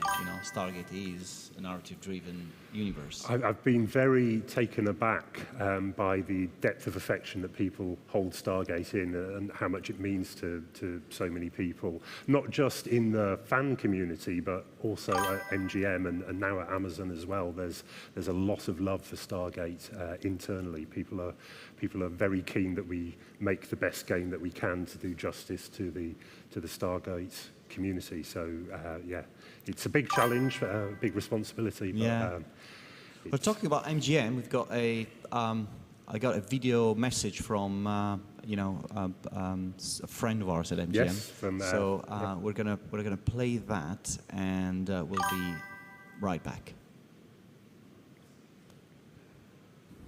Hello, my name is Matt Group, and I'm the Director of Production for Interactive Games here at MGM.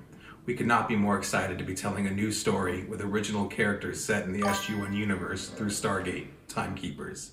It truly has been a pleasure working with the team to bring this exciting new title to life. Today is a special day where you'll be able to see new details about the game. We really hope you enjoy it.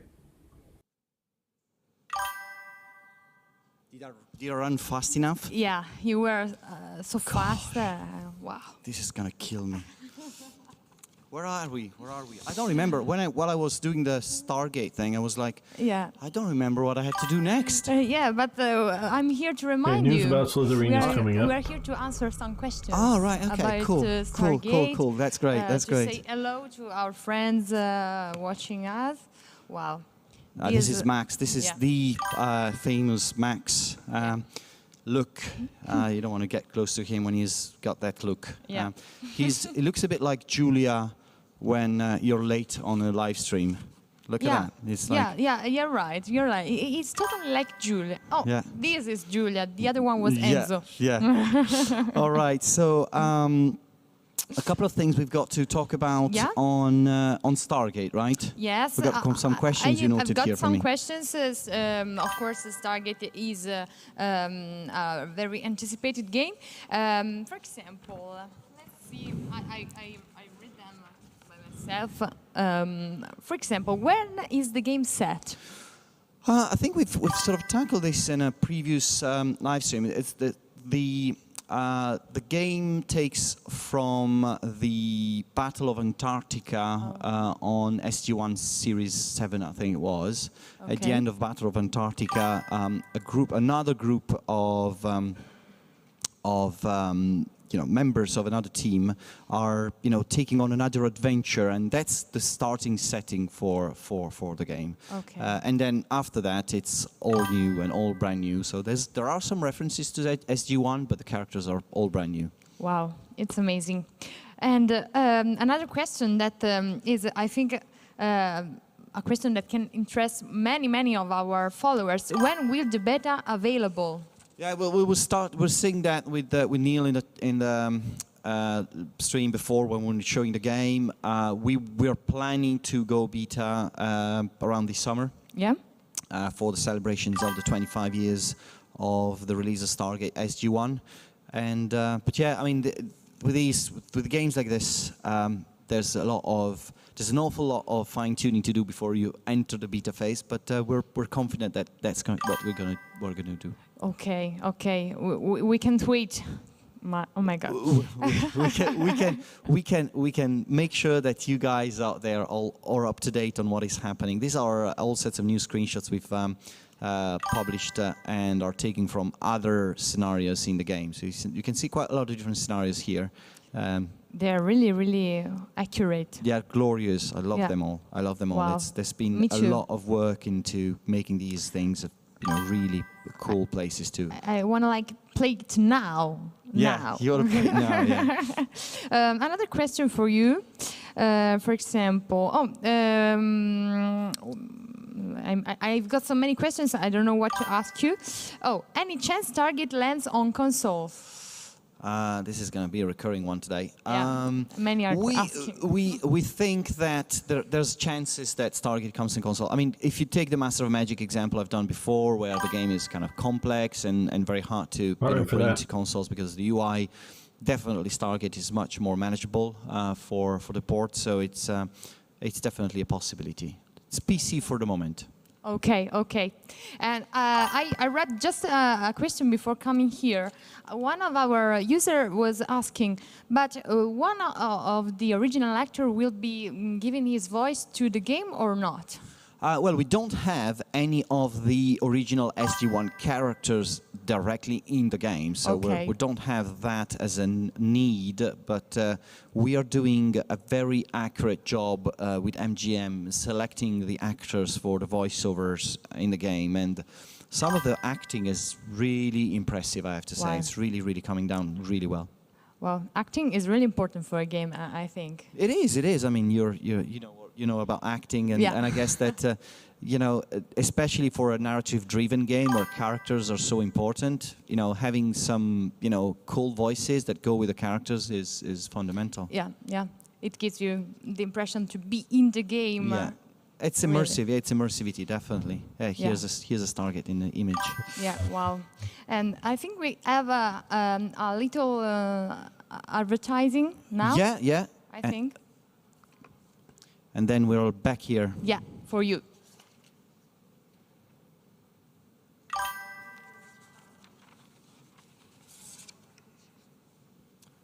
Here it is.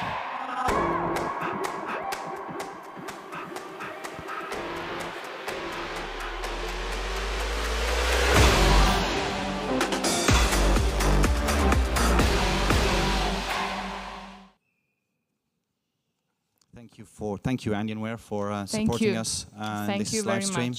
We have been using Alienware kits for showing up the games in glorious 4K and all the maximum definition possible. So thank you, Alienware, for supporting this live stream. So we've got a new thing to announce, right? Yeah, some new things. It's not a game. No, it's not a game this time. No. As you know, we enjoy very much doing tea time, doing this program. I know that you guys like them very much. So we decided to bring you more of this kind of entertainment. Yeah, I'm a bit shy now. No, you are not shy. I'm a bit shy. Sorry, but this is yours, Marco. This is I don't mine. know. This is good to me. Do I put it on? Yeah, maybe if you want. It's not mandatory. Okay, take this. Microphone. 2 microphones. Haha, I have the power now. You're like Gordon Ramsay of Wargamers. Yeah, I am. Okay, where's my applause here? Come on. Come on, guys. We have a live audience, so we have to use it for the important things, or not? Okay, come on. It's What- ratatouille. Yeah, ratatouille. Is there a mouse under that hat? There is a mouse. There's plenty of space. Look at this. We have lots of news about this, right? Yes, yes. The reason why Marco is wearing a hat is not that he's becoming a cook, but it will be for some kind of reason, because he will host the Wargaming Cook. Yes, we're basically, because Tea Time is being so successful, what we're trying to do is open up to new formats in Yes. video streaming and video on demand. Yes. And meaning that we have new shows Yes. coming. And I guess we're starting from Wargaming Cook because Yes. it's kind of funny way of interacting with the audience in a different way, I guess. So the Wargaming Cook will be a 30 minutes video on demand YouTube show where we are going to host a popular host for our audience, someone who's relevant in terms of either topics to talk about, passions, interests, not necessarily linked to our industry, but in general, someone who can relate to our players in a way.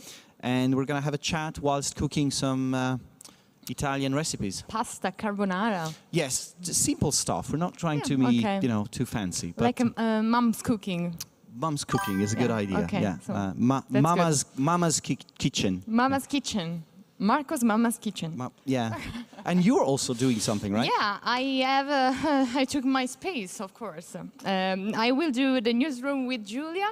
That will be a weekly program. It will last like 5-10 minutes. It depends on the week, because I will be the anchor woman of Slitherine. I will announce some upcoming news.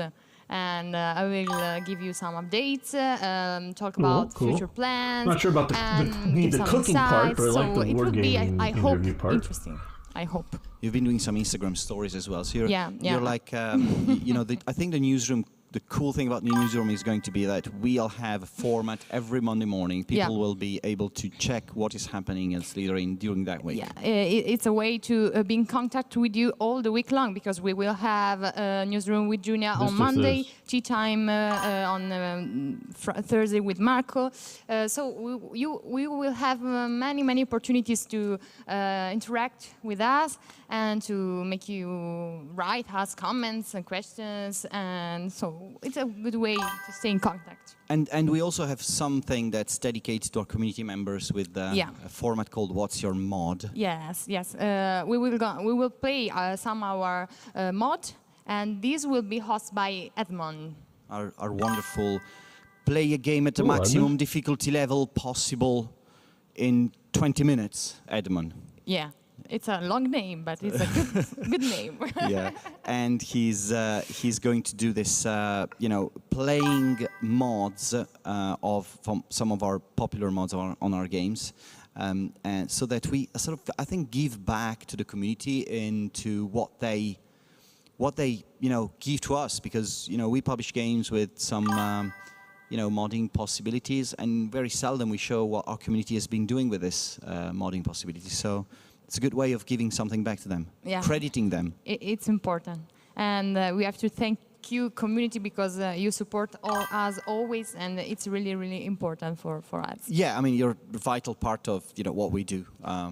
It's having games out there with such a wealth of content, even without us even interfering with it. It's great. It's making our games live longer. So that's, I take the chance to remind you guys that you can write us in our Twitch chat, that's YouTube chat, on Instagram, Facebook, Twitter. You can interact with us today and always, generally. All right, so we're going to play this recap video back again to start off for the last hour of this show, and we'll be right back. Yeah. Are you ready? Are you ready for the comeback? We the ones that ready for whatever. We gon' have to show them something, man. Let me see them hands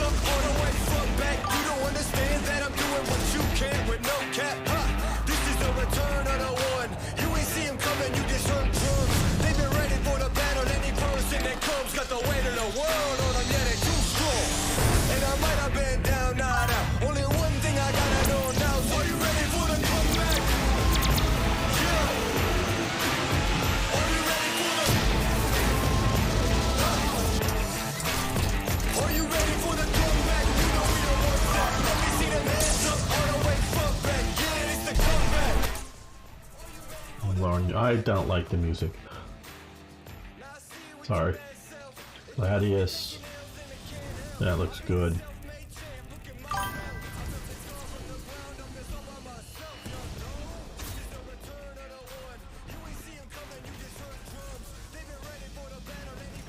The arena's turret.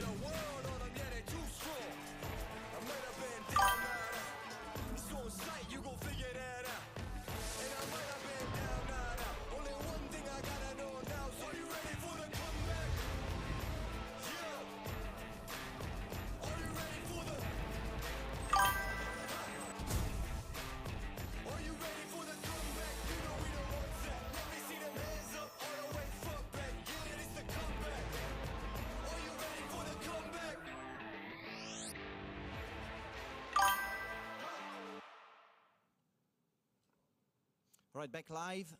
We are going to move to the final phase of this event. We have about 1 minute to say, just quickly recap what we've seen. So we've seen Master of Magic, entire 40 minutes of gameplay. You'll be able to see again or watch again on YouTube. Rap and historic scenes. Yeah, looks funny. Yeah, I'm just not into rap that much. Hopefully tomorrow I will upload everything. But not that everything is rap is terrible, but it's just straight away on not Twitch my thing, and YouTube mostly. as well. Then we also did some we announced Feel Glory Kingdoms. The first time we've shown the game screenshots. We've had a nice chat with Neil about it. This was, as we said, one of the worst kept secret in the industry. But I think the comments on the live chat were really pleasing and positive. So I'm really happy about that. And then we've moved to Stargate Timekeepers. We've showed about 30 minutes of Annie trying to sneak into an enemy camp she got killed only 4 times, so I think it was a decent success for today. We're gonna have her back now. So before we move on, just very quickly, if you want to ask for, give the hashtag. Hashtag HowLive to 2022. Okay, and also I remind you our social channels: Instagram, Facebook, Twitter, YouTube, and Twitch. Interact with us, ask questions, make hear your voice. Now we have a little surprise for you, which is this is the second worst kept secret in the industry, probably. I think this probably gets the grand prize, but who knows. So I have a trailer for you, which is a teaser we showed back in December with a little bit of a reveal, and then we'll have Neil back on stage to talk about the game.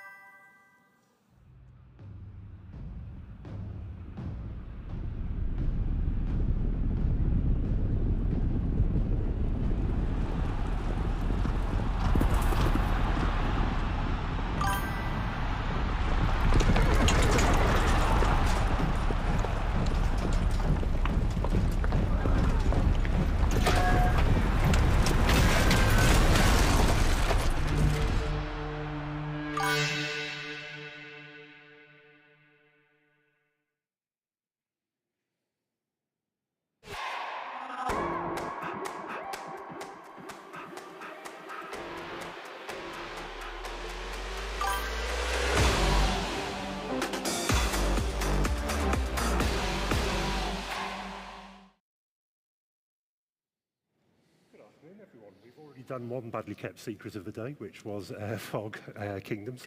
We now have the second badly kept secret of the day, which is... We do indeed. Yes, Ancient Arenas Chariots is finally announced. It was teased at Christmas and has been mentioned in the tea time, I think, pretty much every week ever since. So we're here to show a bit of gameplay today. Annie will be playing against a number of streamers in a few minutes' time. We also wanted to take a bit of time to introduce the other side of the game. We're pitching this obviously as a spiritual successor to Quadriga, and we have many of the same features in there, but obviously it looks a little bit more up to date now, I think. We've spent a lot of time constructing our models and motion capturing horses, which is something I've always been very keen to point out. Very passionate about. I've always been very keen about the motion captured horses in there. I very much like the idea that there's some guy in a field in Poland motion capturing a horse somewhere. And I think it's paid off pretty well. We do have a resident horse expert in the office, Mr. Sharrock, knows an awful lot about horses and has been advising us on how they should be moving. We'll come to that later on, but this is an instance of the expanded metagame there. We had a brief look at the blacksmith, which is one of a number of sort of different buildings we'll get to play with over time. When you start up the game, you will choose, as in the original game, there's a number of factions you can belong to and a number of specialities you can pick up. That will determine which buildings are available to you, and therefore which of the skills are available to you at first. And you will be able to upgrade your chariots using all these items, but it really Indeed, depends. you start pretty rough. You start very much at the bottom of the pyramid in the world of charioteering here. Yeah, we'll be racing in some of the dirty, overgrown tracks. There'll be nothing grand, no Circus Maximuses for you when you start out. But maybe you'll build your way up. Who knows? Indeed, it's a long way to the top if you want to be an outrigger, definitely. This is an example of one of the buildings we have, the shrine, where you can pray for divine favour. You can curse some of your upcoming opponents, or you can indeed ask for a blessing from the gods yourself. The villa, which we may come to in a bit, maybe one of the screenshots if I managed to grab all the right screenshots earlier on.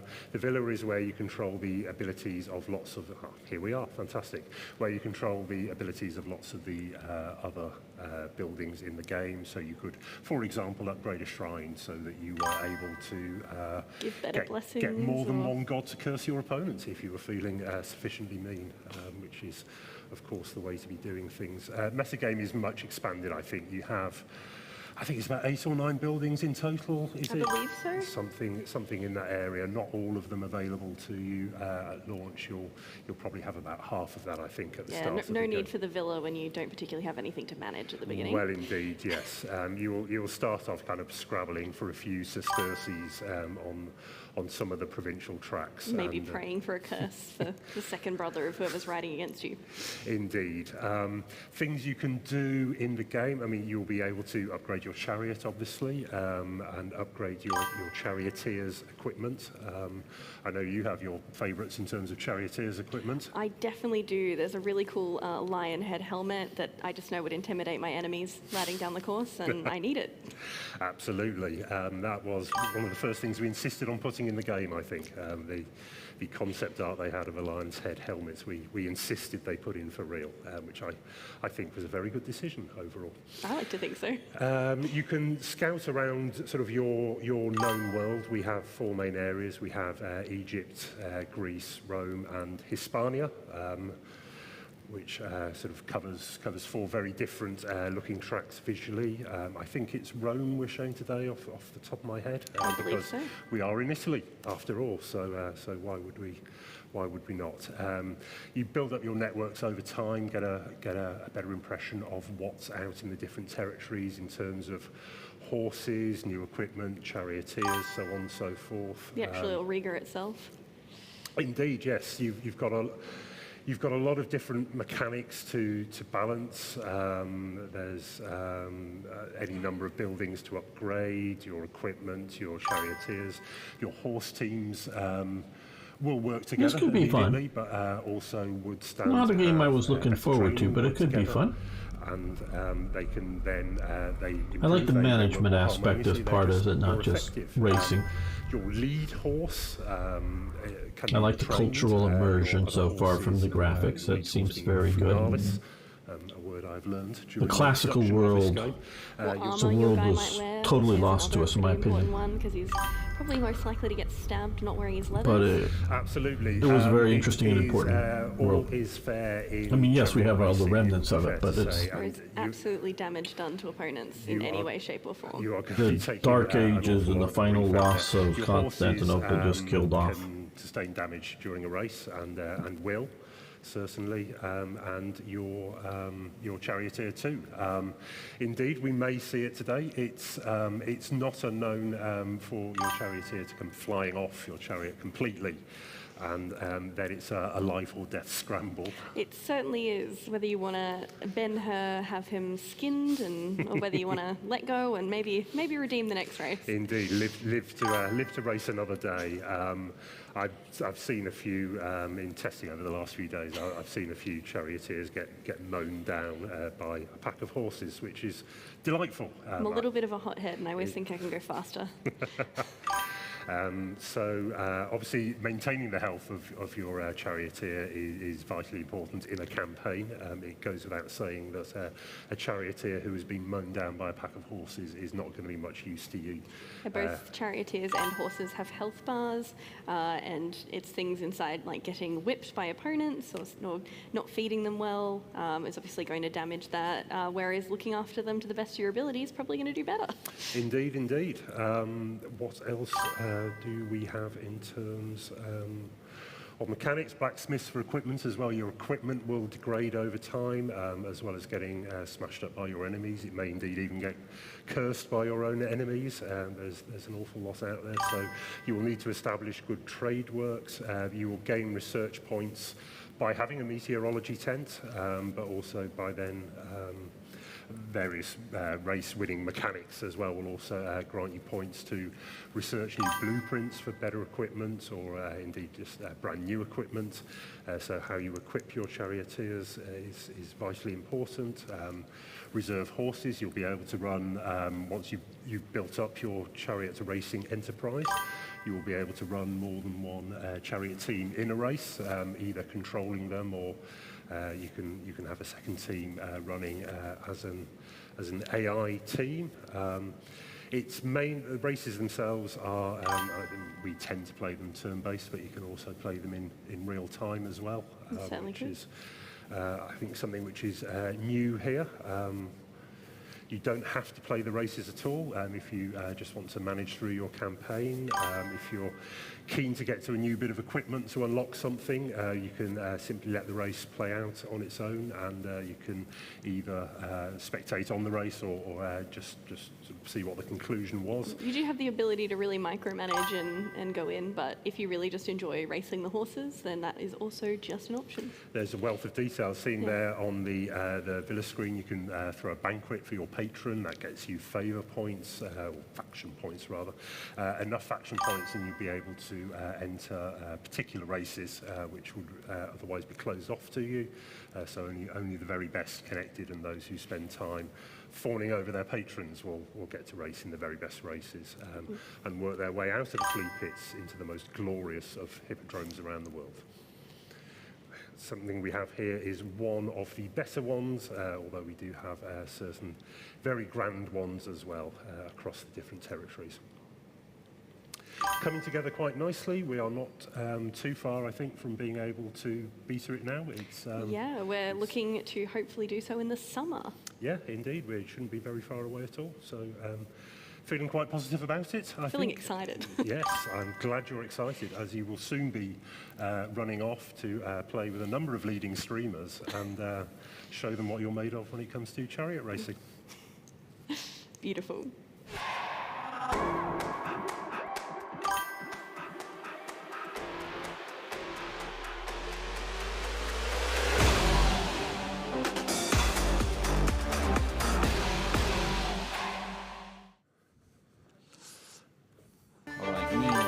The spiritual successor of award-winning indie game Quadriga, Ancient Arena's Chariots is a unique mix of fast-paced tactical action, clever resource management, and lawless, chaotic racing. Welcome on stage, senior producer Neil McKenna and producer Annie Sims.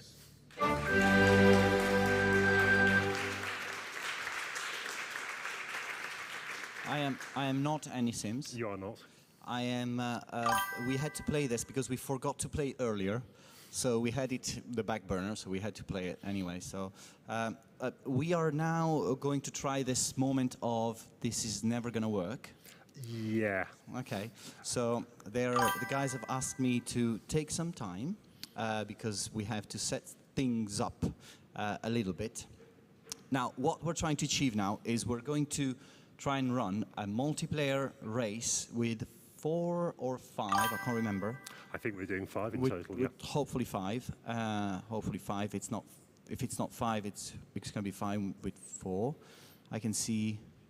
Are the green ones the ones that joined the lobby? The greens are ready. Are ready for the race. Yes, Okay. We are waiting. So connected from Germany, we have Writing Bull. Guten Abend, Writing Bull. We have Cringer, also ready. We have Dust Tactic from Australia. It's probably, what, 4 o'clock in the morning there? No idea. We've got Angry Joe, and we have Annie as well, right? Yep. Playing as Paolo. So if this is going to work, I'm going to do the first episode of the Wargaming Cook entirely dressed in pink with plumes. If it works. If it doesn't, it's fine. It's still fine. We can talk about the game anyway. We can. So we basically are waiting that everyone joins the game. Yeah, we're just at the moment, we're waiting for Writing Bull, are we? Yep, it's only Writing Bull we're missing. Everyone else is ready. Cool. Okay, cool. So I mean, I trust the Germans. So I have a good faith in the Germans. This is, and then we have Annie playing for the Slitherine colours. Representing the honour of Slitherine, and yes, indeed. Okay. And if we had problems in, completing the first race, Writing Bull is green, so off we go. You're going to tell us what's happening, right? Neil? I am going to tell you what's happening. We just need to start off the race. Okay, let's see what happens. How far? I was trying to mumble things around and trying to fix things as you were talking. So did you say anything about how ready the game is? How long we are in the process of development? We touched on it briefly. Yes, we're again quite close to being feature complete at this point. All the sort of main systems are in there. We still need to balance the single player game. There's still obviously a few issues to be ironed out here and there. UI is fairly rough at the moment, so this is placeholder UI. Yeah, I can see it's rough there. For some reason, the host set your settings and particularly is not ready. The different tracks. Thank you guys for saving myself and being completely dressed in pink with plumes. If things are, let's see if we manage to pull this together. Of course, this is not an easy anything. We're trying to do this with a build that's not even feature complete, and we have received this build and tested it. I think once maybe. Over the weekend. Yeah, we've had a few sort of positive results with it here and there. So let's see how it goes, and if someone joins the race. There's always a risk on the day itself. Of course there is, and we're fine with it. And I can see people running around. Are you still there? Chicken in the background. It's pretty Harry, cool. It's pretty cool. Are you still there? It's okay. And if there's any, I know there's. If you say hi if you're still there and want a chance to win one of the 2 remaining games. Development has been interesting. Say hi either on. There's always this thing where you want to Twitch, balance the management part of the game and the racing part of the game, and how long do you think players will spend in one part but he might have wandered off. Well, I don't think we've ever been worried about making an appealing chariot racing game. We've always felt that it's that's going to work very well. We're building on solid foundations there, and it's always been the challenge has always been there and quite clear. Building an appealing meta game to go around with that and give people a reason to want to do more. There's a few people are still watching this stream, so individual races has certainly been a challenge, but we've got a number of systems in there. We need to balance them out a bit more finely, I think. Yeah. But the other thing, of course, with a game like Ancient Arenas Chariots is that you end up having to please different types of of players, right? Because there's players who gonna really enjoy only the racing part, and you know, the management part has to be deep enough to please whoever's, you know, fond of management games. Well, we've always conceived it as something where you would be able to play almost purely as a management game if you wanted to, just not really taking part in the races, if for whatever reason you chose not to do that. So there's a number of sort of reasonably challenging systems in there. We've always wanted to make a game that offers a challenge on that level as well. I don't think it's enough to simply offer the base racing game. All right, what I'll do is now I'll ask the guys. I mean, I really don't mind if this live is there's a bit of, you know, interaction between us. But what we can do is maybe, you know, pull forward the next bit, the next part, and see if we can fix things around whilst we are offline, maybe, and you know, try again later. But okay, I see the loading screen. I see a loading screen. This is either the game restarted. I didn't understand a thing. Come here.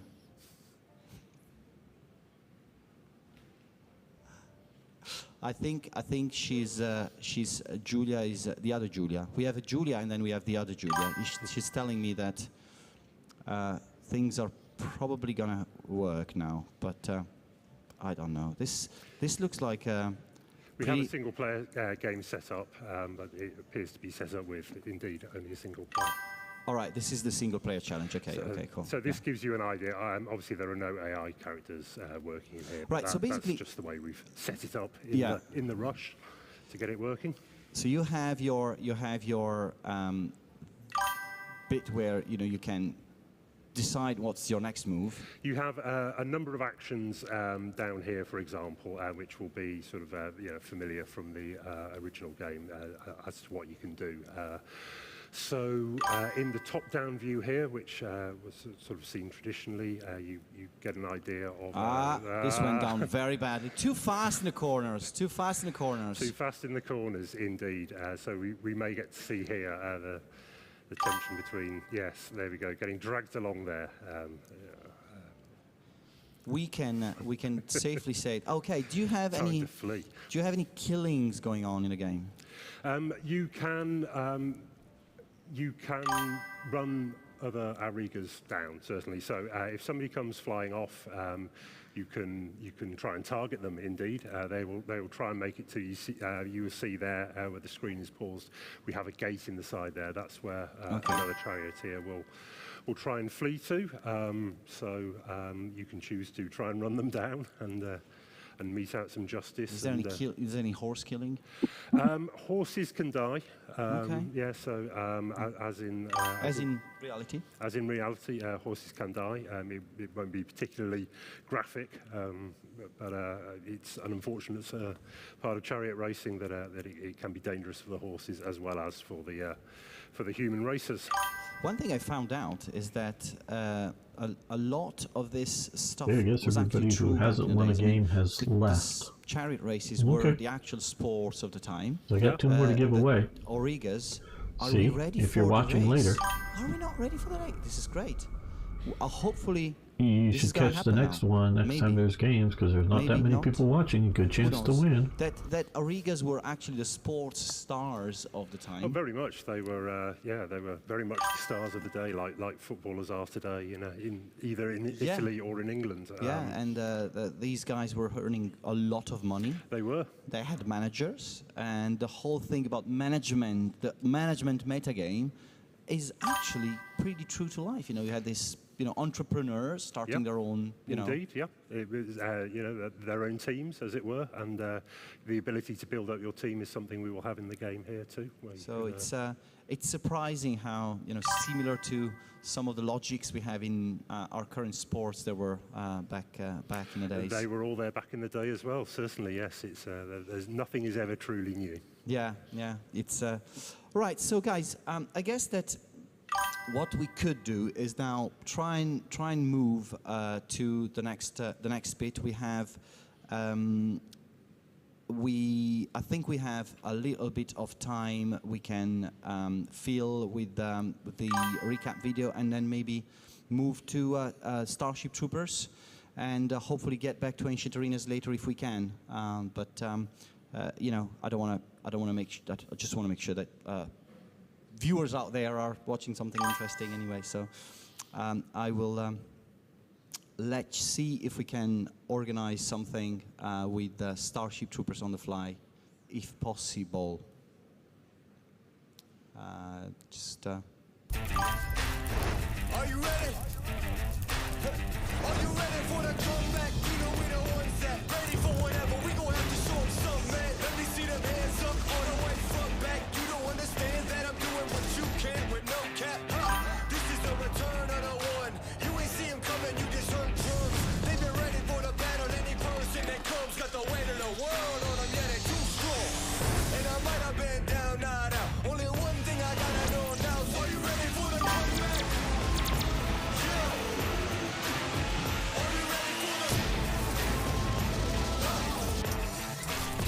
Are you ready for the comeback? You know we don't want that. Let me see them hands up all the way front back. Yeah, it's the comeback.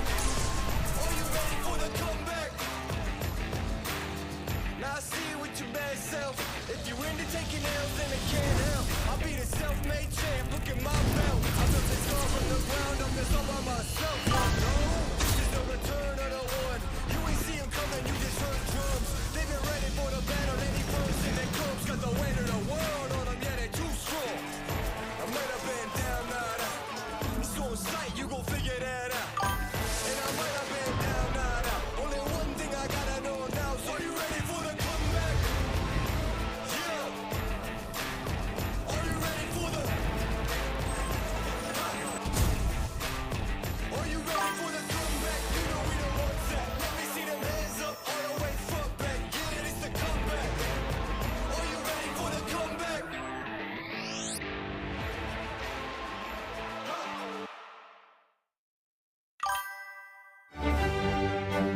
Releasing on June 16th, Starship Good, Troopers Starship Terran Troopers. Command is the most anticipated RTS of the season. Please welcome on stage executive producer David Sharrock and senior brand manager Alberto Casalini. That's Edmund behind the computer screen over there. Hi everyone, and welcome. We're going to show you Starship Troopers Terran Command. So the game has been out on pre-order and it's going to release in a month's time on June 16. David, for anyone who might not be familiar with the game, what type of game it is? So Starship Troopers Terran Command is an RTS, a real-time strategy game set in the Starship Troopers universe, but on a new undocumented planet. The movie universe. Yes, the movie universe. Yes, very important. Okay, so the game is single player only, and it focuses on a story campaign in which the Federation tries to defend the planet of Kwalasha from a Bugs invasion. There is, has come to no surprise to anyone, there were no bugs, then there's bugs. And we are being sent there to deal with said bugs. Yes. Okay, so today we're going to show you a brand new mission that we have never shown before. It's called The Perimeter. What can you tell us about it? So, Perimeter is quite a lot further into the campaign than we've previously shown, as you can see from the screen we're seeing with the Edmond playing away, showing us our scenario select screen. So previously we've only shown you missions from quite near the early of the game. The Steam Next Fest demo was kind of the first 3 missions. So we're going now to the kind of end of what we call Act 3 internally. There's been a very large bug invasion. The Federation has heroically made a great stand and pushed the bugs back into, well, next door. But we are heroically securing the perimeter now. Yes, I don't want to give spoilers away, but we're going to see some units that we have never seen before. Yes, we're looking forward to it. And Edmond is going to win heroically, aren't you, Edmond? Yes, actually, Commander Edmond is very experienced with the game, but we're not exactly sure that he can beat this. I've seen him play. Yes. I mean, what do we do with him if he doesn't win? Oh, I don't know. I think we might have to court-martial him, to be honest. Yeah, probably. Actually, you know, we only have 30 minutes to beat the mission, so let's make a bet. If Edmond can't win in 30 minutes, he's going to be in trouble. Oh, I think so. I think there's trouble awaiting for him right here. All right, so let's get into it. No, I did not read the book. That's one thing I have not read. the city. I probably should read the book. To prevent further incursions, the military is building a line of fortifications around Qualash's industrial sector. I read a lot. Troopers are busy Not clearing maybe as out much the as I last used few to, but I still read quite a stragglers lot. from the green zone. My home Safety, is sort of like security, and a the return library to normal in life are that it just is around the thousands bend. of books. And yes, I've read Normal life, most here we of them. come. All right, so A lot of history, some some of you science might not be fiction, familiar some with how the fantasy, game some plays, mystery. so we'll take the first few minutes to familiarize ourselves with the UI and anything that's happening. Yes. So we've got a few new characters you maybe haven't met before yet. You'll learn more about them when the game comes out. These are kind of our commanding officers for this mission. As you can see, we've heroically drawn a line around the planet that includes most of Qualash, where the bugs can maybe stay safe. And we're good, but however, the PR is maybe not necessarily matching the reality. So we're here to make that happen. Okay, sounds like a plan. Yes. All right, so what can you tell us? What are we seeing here? So this is pretty much every mission in Starship Troopers. You start with a radio base, which is kind of your base of operations. Here, Edmond has been, shall we say, dropped into a hot zone. So he's very quickly calling down new troops to help secure his immediate I specifically like, well, I've read all of Arthur Conan Doyle's Sherlock Holmes, but my sort of murder mystery mostly, I like to read is sort of the stuff that was done in the interwar years. A lot of that, Dorothy L. Sayers and others, you know, that sort of stuff, Campion.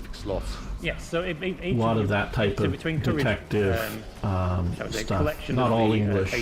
Also some of the sort of, you know, wisely only kind of built so many building Sam Spade type. So specialization is the name of the game. So here Edmond started out with access to rifle troopers, Mark II troopers, and combat engineers.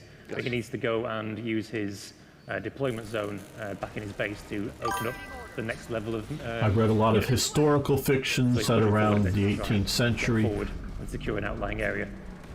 Awaiting orders. Oh, that's a bug layer. Yes, those are kind of environmental obstacles. They're there to kind of little bug hives that you can try and blow up with grenades. They'll keep spitting out bugs until you close them, but they're not the main bug hives. They're the real threats on the map. Yes. So he needs to kind of. He's doing that to basically buy himself a bit of space, a bit of breathing room to build out from. But his main problem is that his southeast corridor is open. So that's why he's building his turrets back there, back in the base, kind of secures that zone. You know, one of the things I really enjoy about this game is how it always keeps the pressure on the player. There's never a dull moment in Starship Troopers. No, if you stop, the bugs tend to keep coming. Yes. They tend to get. There's never enough bugs, really. There's also quite a lot of your guys. So if you want to, the Federation being the Federation, there's always more bodies. It's about using those bodies well. Yeah. So you'll notice the little pips appearing over these troops' emblems are experience levels. So they're getting better. They're getting better at doing what they do, which is fighting the bug menace. And if you lose them, they're gone. You don't get the experience back. However, if you can keep at least one alive and refill that unit with troops from orbit, then you keep that experience level. So that's kind of a lot of the heart of the game, is keeping those experienced troops alive. So how do you get reinforcements then? So reinforcements are called from orbit. The fleet are up there with lots of ready, eager citizens willing to do their duty, do their part. But you need supplies and war support in order to call them down. So on the bottom UI there, you can see there's kind of 5 elements. There's the battle tier, which is kind of how far the battle has progressed and whether your Federation commanders believe it's a serious enough battle to get attention for. He has his deployment slots he's got available, dropships available, and then supply and war support. Supply is kind of like your soft cap, which people know from other RTSs. It's kind of how many basic bodies you can get out, whereas war support is for the kind of more sophisticated things like buildings and also some of the more advanced Federation units. I think this is a good moment to talk about terrain elevation. As you can see, Edmond just placed some troopers on an elevated terrain. What's the advantage of that? So first of all, line of sight. If you're up there, you can see that, see what's coming. I think Edmond, on this map, there's some fun bits later on where you're trying to approach up a slope, and bugs are on there, but you can't see them until they suddenly start eating your face. So that's the first thing. Secondly, rate of fire. Everyone on a higher unit gets a bit more rate of fire, and thirdly, you can fire over troops. So those rifle troopers at the back there, they're obviously in action now because that bug hole spawned some new guys. But you can't shoot through your own soldiers. The Federation tends to frown upon self-inflicted casualties. It's a valuable resource. So putting for someone on elevation means they can shoot over units with no real care about who's in the way. That's very handy. Yes. Yeah, as you can see, Edmond has been using quite a few unit abilities. Yes. Each unit, has a standard mode of attack, but they also have special abilities. Yes. And he's also just pushed forward and cleared his first bug hive. He's obviously heard our inspirational talk, so he's really pushing for it. So the bug hive is just cleared. It's kind of like the main bug structure in our game, where bugs come from, where bug attack waves come from, where bug defensive structures are built. So he's now captured a new base here and putting down a kind of a comms base, which will allow him to summon the fleet liaison, which is a new troop we've not had before. Also, he's brought down a couple of rocket troopers because there was a rocket depot attached to that base. Yes. So he's now got a bit of a nice defensive line there on top of that, wall. But you also have seen a new threat appeared, which are tankers and plasma bugs. Yes. So tankers are basically, the bugs have noticed him. They are mildly annoyed. So they will now start spawning tanker bugs and attack waves. Oh, here's one. This guy here, yes. Which unfortunately is going to cause his Mark II troopers a few issues. They appear to be melting. I love that they're animation. Melting, Edmond. They're melting. Do something. No, that's fine. I really love the animation, and I'm glad that we showed that on screen. Also, new threat, hopper bugs as well. Yes. Oh, by the way, I don't think we have shown plasma bugs before, so that's new as well. Yes, so plasma bugs are the ones you've recognized from the movies, but in this one, they're not just shooting at orbit, they're shooting at you. Makes sense. So on the minimap, you see the kind of big blue zones. That's kind of the plasma bug range of fire on this map. If you get in there, they'll start dropping big, high explosive globs of plasma on you, just to keep you on your toes, that kind of thing. So Edmund's doing all right here. He's pushing forward. He's got enough supplies to call down fleet liaison if he wanted to, which might be a decent shout in the moment. Fleet liaisons, like the radio troopers people. Oh, there we go. There is a plasma problem. Yeah. He might want to move from there. Oh, and here's some spiffers and some poppers. Oh dear, people are falling dead. No. Come on, Edmund, you can do it. Yeah. There we go. He made it. He's made it, and he's also avoided a plasma strike. Oh, well done, Edmund. Another layer. So he's chosen not to go with a radio operator, so he can't summon reinforcements in the field. Otherwise, he'd be able to get some new bodies down to replenish those guys who've been killed. Yes. But also, the fleet liaison officer, not only does she have that ability, she can also call down attack strikes, which are wonderfully devastating. Oh, dear, poor bugs. Yeah. As you remember in the movie, there was quite a rivalry between the mobile infantry and the fleet. So the fleet liaison is there to represent that rivalry. As in, normally the mobile infantry wouldn't have any kind of support from the air. Yeah, the fleet aren't particularly bothered about your boots on the ground. They're worried about the planes in the air. But the fleet liaison kind of acts as a key link between the two. And there she is. Nice. Hello there. There we go. Yes, she is unfortunately owned with one Marita pistol. So it's probably best to keep her guarded. Well, I do hope that we're going to see some tuck strikes. Oh, I think that zone over there kind of leads as I was saying, he's currently attacking uphill, which is occasionally an issue. Yeah. As you see, the attack strike has rather failed before. No, here's a plasma bug. Hello, plasma bug. Very nice. So it takes a long time for them to recharge, but when they do, it tends to get quite messy. And the hive he's trying to attack you is quite a big one as well. So not only are there bugs, like the chariot bugs there, who are trying to defend the plasma bug. Oh, it's a tuck strike. Yes, incoming. Come on, Edmond, drop the hammer. There we go. There we go. Boom. Now, the thing is, plasma bugs have quite a lot of armor. So he's done a wonderful job there of clearing out the bugs that are guarding the plasma bug. But he'll need to get his rocket troopers in there to finish the deal. Like that. Nice. But she probably needs to get out of there. Come on, Lee, run. That was a close one. That was a close one. So he's doing some high action. He's got some good height. There we go. There he goes. Good work, Edmond. Down. So there's two plasma bugs on his map. Yeah, so he needs to go and deal with that. But as you were saying earlier, Alberto, certainly at this stage of the game, Starship Troopers is generally about escalation. Yes. You get better, the bugs get better. Yes. You get more troops, the bugs get more troops. It all just keeps coming. There's very rarely a moment of peace. things will escalate quickly. Pieces for the week. So yeah, so he's now kind of pushing on this bug hive. It's quite a dangerous bug hive. The number you can see on the minimap with 4 indicates there's 4 sources of bugs. Is there another cut strike? Yes, good one. That's the one. That's nice more one. like Yeah, it. yeah, So yeah. warrior bugs, less of an armored unit, and eat barrel bomb quite nicely. So he's coming in now. He's trying to get towards that hive center, which is the center of the hive. But this. Oh yeah, one trooper just got dismembered. Oh, but he's got the shotguns out. That's fine. That's fine. He's got the shotguns out. That's good. Oh, that's probably not so good though. Yeah. I don't. So he's got to pull in some grenades and call in some. Oh, the fleet liaison just died. Oh dear, that's a shame. Yeah. He's got some trouble. So the hoppers that you can see flying around suppress your troops. They don't. People troops don't like getting hit by hoppers, so it takes a while for them to react and re-engage. So he's in. Oh, that's one unit gone. Ah, it's fine. Pressure. They No, died in the service of the Federation. It did. They were noble lives. They did their duty. So he's got to throw out some special rockets here. He's specialised his rocket troopers, I think, in fire grenades there. He's pushing on. But, however, as you said, they have died in service because they've pulled a lot of the teeth of the hive. They have pulled a lot of attention. So they're going to try a last-ditch raid of the hive. Oh, I don't think that went as well as it could have done. There's a few bugs coming left, but there's still one trooper left. You can save him, Edmond. Yeah, I don't think that. There's one guy. Come that's on. very close. Save him. Come on. You can do it. Come on, Edmund. Oh, I think he's going to do it as well, you know. I think he's going to do it. Oh. So close. Ripped that unit.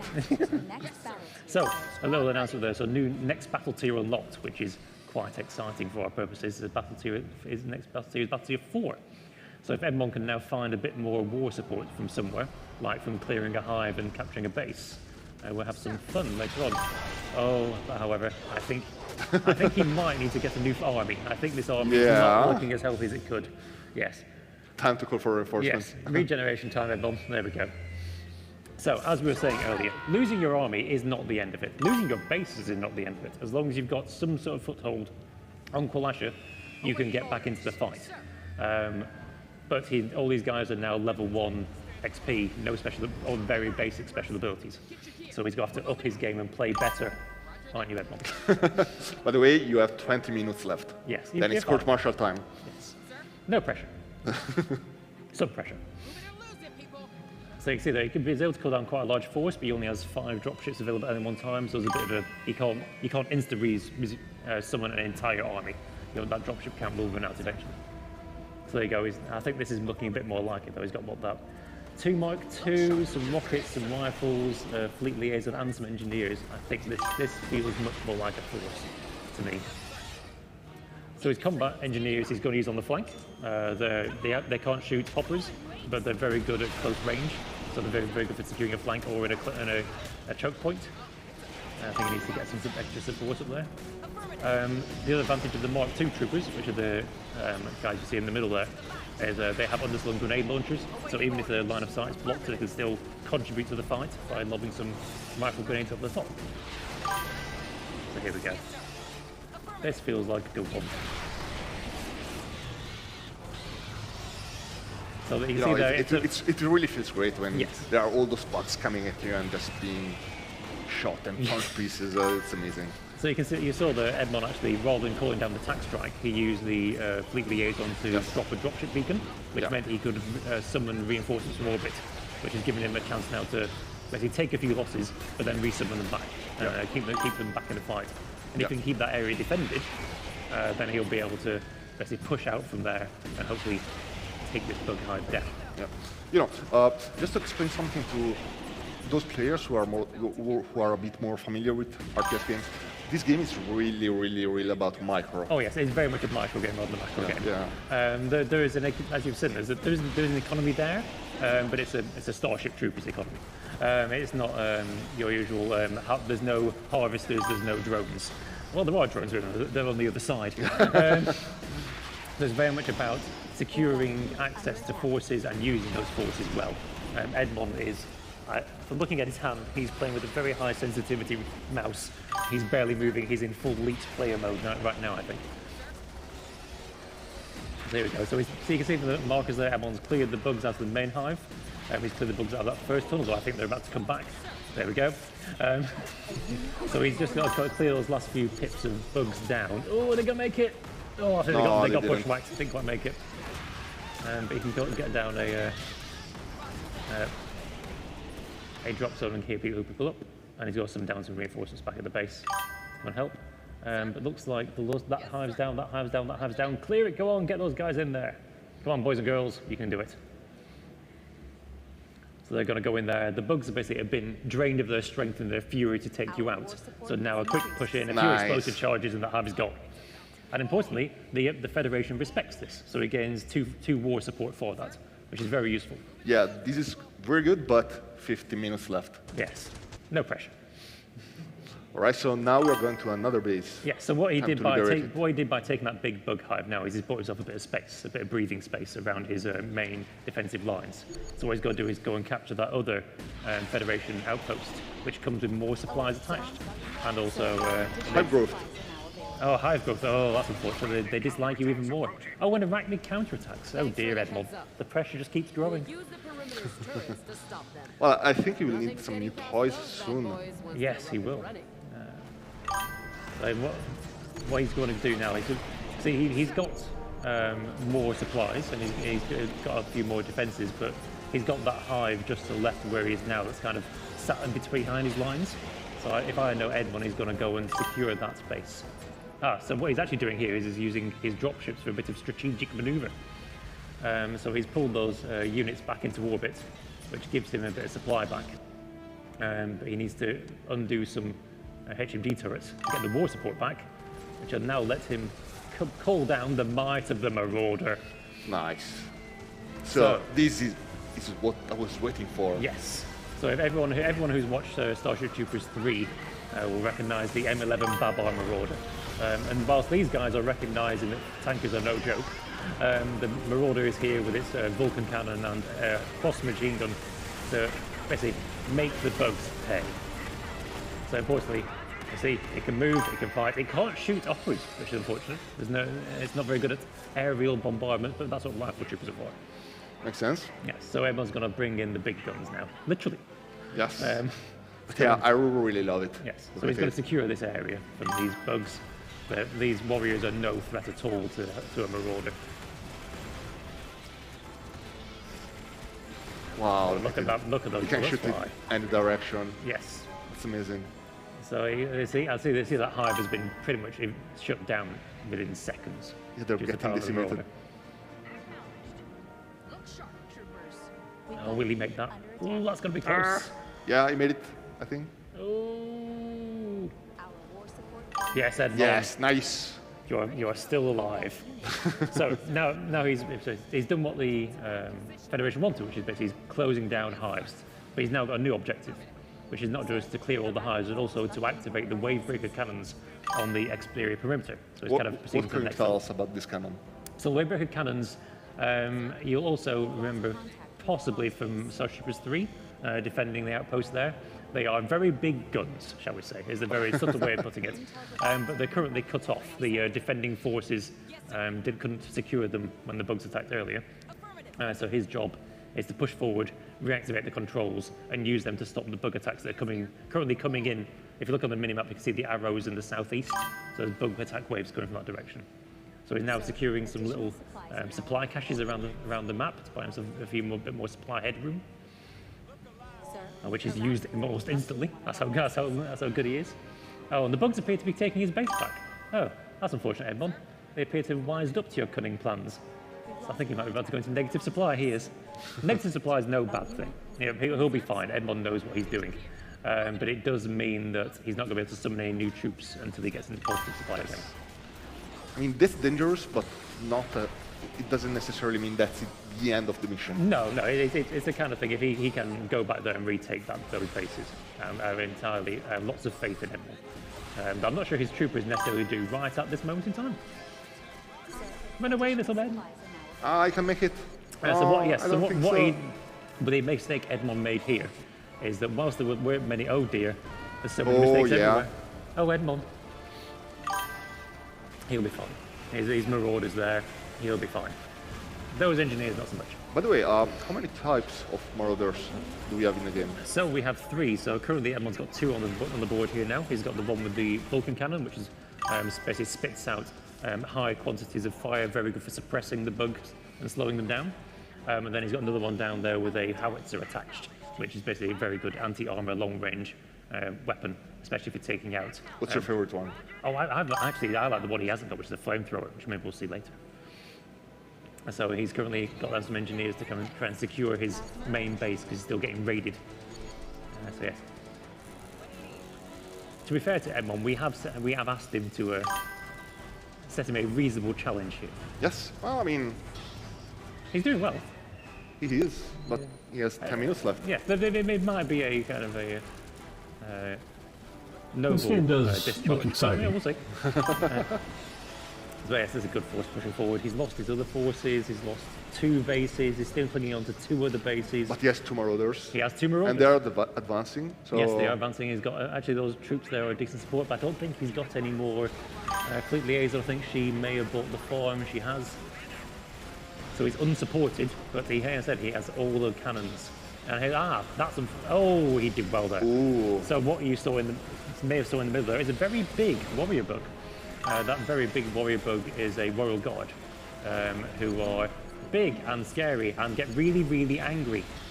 He's currently doing a very good job of focusing it down with that howitzer marauder. So the second bar that we see above the unit is like a second win. Yes, it's again kind of in full classic big boss manner. The royal guard has kind of 2 health bars. You get rid of the first, it gets quite angry, then to get rid of the second. Nice dodge there. Yes, they're coming by. The thing is, royal guard, if you don't take them down on one of the few units, then the bugs are to really seriously damage a marauder. So he's having to fight on 2 flanks at once now. But he's doing a good job. Oh, he is, for sure. So he's pushing forward. I don't know how you carry that much much ammunition, though. Capture that terminal to get the wave breaker online. If you can get the wave breaker online, then he's got that bit of extra additional fire support right next to this hive. So that's a wonderful place, but it's a dangerous place to go. I bet you. Oh, hello, my royal guard. Oh, did they make it? Oh, I think he stopped him just in time. If a royal guard can make contact with some rifle troopers, their attacks tend to be quite large. You tend to have a lot of bodies at once, which is unfortunate. But there you go. Oh, is he got dodge? He's good. Those rifle troopers can maybe make it. Yes. Come on, Edmond. Can make it. Come on. We believe in you. Come on. So he's captured that terminal, get it online. That'll bring the next Just wave a couple breaker more online. seconds. Is he going to survive? Plasma everywhere. Oh, the hoppers interrupted him. The hoppers interrupted him. Yes! Yeah, so our power's online, the wave breakers are firing. And we also gain 1 war support. Which is a wonderful thing, so there you go. So those wave breakers are very heavily armored, very highly armored, so they are just going to... I really like how the approach of the Federation is just build bigger guns. No, who wouldn't build bigger guns? So the important thing now is that's kind of secured for him, that flank that was coming from the southeast, so we can now start turning the corner when that royal bug pops out right next to his rifle troopers. Run away, boys! And girls. So what people may have noticed, this level now, which different to the Steam Next Best demo, has lots of voiceovers in it. Yes. So the troopers are much more characterful. They are shouting where the marauders have their voices as well. And in the keeping with the Starship Troopers universe, there's soldiers of every type. Yes. The Federation. Everyone is doing their part. Everyone does their part, yes. And we respect that. So that's another use of the dropships that everyone's doing there. So he had some units there that are in the backfield. They've been defending the main base. They're quite experienced. He's basically asking for the fleet to do a bit of strategic move, call that guy from the backfield to his midfield to help secure that middle base. And there we go. So he's keeping these guys here because the tankers arrived like that. Oh dear, that tanker in your base might be a trouble, Edmond. Told you. That's not ideal. No, I think the HMGs have good armor piercing, but it's going to be tight. I don't think that one's surviving. Oh, down it goes. What's he bringing down? What's he bringing down? Who's in the ship? Who's in the ship? It's a fleet liaison. I think it's just kind of Is she going to bomb it? No, she's going to summon a thing to get out of there. Run away! Oh, I think he's just survived. I think he has just about got away with that. Yeah, probably. So he's going to move his troopers back to the base. Oh, come on, troops. He's being helped. He's got a HMG there up on the turret, which I think is his last best hope. Come on, you can do it. Oh, no. Oh, no. Yes. Oh, yes. Yes. Oh, no. Come on. Oh, it was all so close. Oh, here come the engineers. That was a very valiant effort. He is. He's oh, dear. There's a bit of a flank. Oh, this is unfortunate, Edmond. We had so much faith. We had so much hope for you. Plus, you can summon the flame marauder to your main base there, Edmond, if you wanted to. You can summon a main flame This is marauder. a very desperate defense. Come on. Yes. Yeah, there we go. That's what we do it. Well done, Nice Edmond. job, Commander Edmond. And as you said, because he'd secured that flank here with the wave breakers, his advanced horse here were quite secure because he's got that wave breaker support. That Royal Guard is still really very angry. There you go. So we've got to now push forward, try and push the last of the bugs out of that hole. There's a good full tunnel over there, so he's going to take quite a bit of heat, I think. Like that, as he would say. So I think the problem is now he's having to move outside of the cover of that wave breaker. Yes. Plasma incoming. Marauders don't really care. They're fine. The rest of the troopers not quite so well armored. Those hoppers are being a real issue right now because Yes. the Marauders can't really do much against them. No, those are. I think that was what 7 of them. Yeah, so Yeah. had the unexpected result. And this is the point where losing those bases earlier is really starting to bite because he can't field that many units because he's missing what. About 10 supply for not having those bases. So here we go. Let's see. This is his next rank of push forward. Another wave. Yes, come on, troopers. So he's basically those marauders are there. They're kind of fine. Yeah, I'm trying to play this game. Unsupported, there's a good chance they're in trouble, and that hopper swarm is going to cause real issues when that trooper arrive. I really like how they're just circling above them like vultures or something. He has managed to get some upgrades there for his troopers though, and he's sensibly using attack move. So his infantry, as the hoppers fly over the top of that cliff, the infantry are engaging. Old Royal Guard, 2 Royal Guards, 1 each marauder, and the plasma goes. Oh, it's all going off. And unfortunately, Fleet Liaison has been a bit too brave. Oh well, these things happen. Well, you know, officers need to lead by example. She leads from the front. It's a really, really good way to go. That's what the mobile infantry wants. Precisely. But she's there to. She's there. Fleet aren't just for flying; they are also for dying. Yes. So there we go. So there we go. It's coming in a bit more support now. The Marauders, unsurprised, they can't fit into the bug tunnels, so you do need some infantry support to get in there. But he's doing a decent job. Lots of fire and flame and brimstone coming out of there.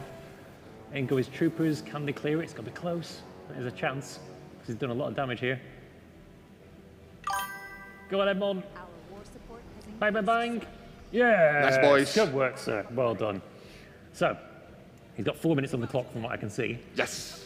He's got 1 more bug hive and 1 more plasma and 3 more control terminals to activate. That's a tough ask. He's not seen that drone hive either. He's not seen that drone hive. Incoming drones. Oh, but his troops have saved. Troops have got it. Saved him there. That Fleet Liaison's going to get in the face. Oh, more group. Oh, the pistol good. The pistol saved her. Oh, yeah, well done. It did. Well done, Liaison girl. And here come the attack strike to really polish it off. There we go. She knows what she's doing. And down goes that plasma bug. Nice. Lovely work, Headlon. We never lost faith. Nice. Come on. So yeah, that's the next base coming online. This one has no supplies attached. It's kind of just a little mini forward base. But importantly, you can get new troops to it, which is kind of his key bit because he's kind of out of support radius. Next pair of wave here's the mortar coming online. More war support. So he's got 3 minutes and 2 terminals to capture. Yes, although possibly High Command would give us a bit more time. No. I'm not sure. I don't know. Are you saying there might be more than they want to do with this? No. I don't know. Let's see. Let's see. Well, here you go. He's engaging well. So he's got that other terminal over on that far side, which is where, if you remember, he got wiped out trying to take that base. So I would expect some opposition over there. I personally made the mistake of going, oh, it's fine, I'll just send a little set of troopers over to secure it, and never hearing from them again. Oh dear, Fleet Liaison, come on.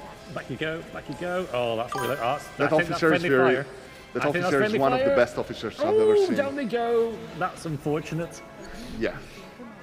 But they gain some experience from it, so, you know, it all works out. I like it. I mean, Friendly fire stick killing, right? Oh, it's an instructive lesson. Yes. So it's a grenade down there. Also, not only does it hurt the bugs, it slows them down as well. By the way, I just want to mention it. It's rather obvious, but as you can see, bugs can scale and climb walls. Yes. Oh, yeah. So they are not keen on. Well, it's a classic Federation thing. They build a very efficient outpost wall, which just happens to be the perfect size and shape for bugs to climb, which is just unfortunate. I think you'll find. But yes, they don't respect those walls. They don't need to go around them. They will go over them. So here we go. He's going down off his last base. Oh, unfortunately, as you can see, this is at full 4 tips now. These bugs are really not happy. Oh, you'll also notice that the Marauder, being a bit taller, doesn't really respect line of sight rules. Yeah, and it's just shooting over the top of everything. That makes sense. And here comes all the bombs. There you go, M1. That's what we want. Nicely done. Suppressive fire. Look at those corpses. Oh, so many corpses. Come on, M1, you can do it. Come on. So he's definitely got the upper hand here. Yes. I think he may have lost his actual main base, 2 bases. So he's lost 4 bases, but he's still in the fight. So that's good. That's the important bit. He's still in the fight. Yes, unfortunately, M1. So the problem is when you lose bases with technology buildings attached, you can't build that troop again, and you can only have one of those buildings on the map at any one time. So you notice that all I'm going to do now is summon more rifle troopers. And there you go. All right, come on, M1. We're almost there. Come on. I can see High Command waiting. High Command waiting for you, M1. High Command is expecting some results soon. It's now or never, M1. Now or never. Come on, you can do it. It's so close. Maybe not them. It's so close. I can see the general going to the podium right now, M1. The Sky Marshal wants it now. The Sky Marshal is unhappy. Oh, so are those combat engineers. Oh, I'm not sure it's going to work. Oh, he's got away with it. No, he's been eaten. Oh well. Oh, however, he's got rid of 4 pips, got rid of 7 pips with the bugs. Got 1 more Royal Guard. Come on, get I those still believe in you. up. I still believe in you. Time is technically up. No. Not yet. Oh, there we go, everyone. Get in there. Get in there. Man, Getting there, soldiers. Oh, lovely grenade. Fantastic grenade to finish. Nice. I think he's managed. He's only gone and done it. Yes. There you go. 3, 6. Nice. Come on. 9. Last soldier. Come on, boys. 1 more soldier. You can do it, boys and girls. Come Anybody on, boys. Yeah, there we go. Nice. M1, you have survived and be employed another day. Well done, sir. That's fantastic work. Now you would be deployed to even more lethal war zones. Yes, you've proven your ability to fight in more war zones. It's great. All right. Yeah, I don't know about the variety of missions. We just haven't seen as much. I think that's it. I saw 1 early mission long ago. So everyone's going to carry on tidying up, but I think we've done our job. We've done our duty. Awesome. Good job, Edmond. Well done. You prove yourself a very efficient and competent commander. Very good work. So, as you can see, Starship Troopers Command is almost there. We're about to release the game on June 16, so we're just looking forward to showing you more of the game as we get closer to the release. Not that far. So we really hope that you enjoyed what you've seen. And is there anything else you want to say? No, I'm really looking forward to releasing it. It's a really fun game. Really looking forward to getting it out there. Awesome. So thank you so much, and we'll go back on the main stage.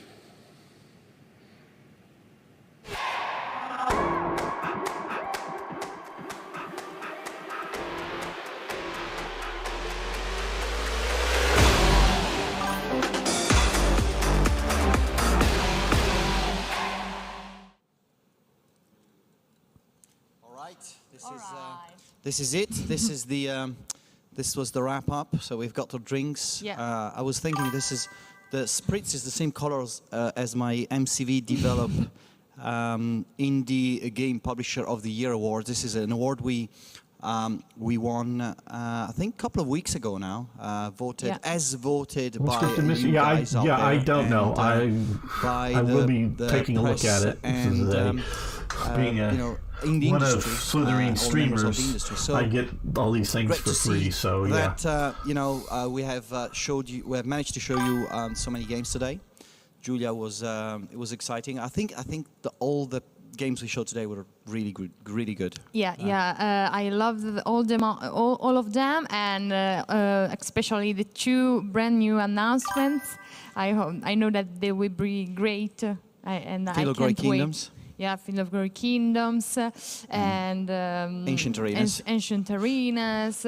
Great multiplayer match on Ancient Arenas. For anyone who didn't make it, I'm sorry, but it went very, very well. Yeah. And the Starship Troopers, it's good that we ended with Starship Troopers, which is the one that's releasing just in about a month's time. In June on 16th, so you can pre-order it on our website, and from today also on our third-party stores website. So go and pre-order, and you have 1 month before the release. The actual release. Then we showed Master of Magic, Stargate. Yes. And I think that this is time to wrap things up. This was our 3rd Home of Wargamers Live. We have improved this show over time. The past ones were very much about announcing games. This one has really been about showing games. And I keep saying I should turn things. Which is the one, right? Yeah, the right we one. We don't know. But I'm happy that we come to this point where we are able to produce a show like this that's almost streamlined and problem-free. And we have so many people watching us now. There's thousands, literally thousands of people. So thanks for following us. I look forward to hosting the next Home of Wargamers Live. I still don't know how to pronounce. I'll call you Carl. Sometime into the future. Discord. We don't know exactly how and when, but we'll make sure that the next show is announced well in advance. Do you want to recap a bit about our social media channels? And of course, as you already know, the hashtag of this Home of Wargamers was OurLive 2022. YouTube, no problem. And you can always write us questions on Instagram, Facebook, Twitter, also on Twitch and YouTube.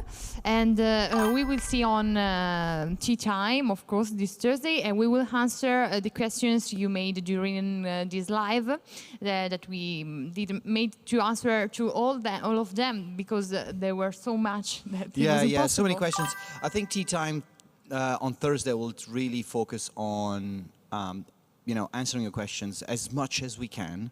We'll collect them all and make sure that we now answer all these questions. All the games you've seen today are releasing this year, except for Field of Glory Kingdoms.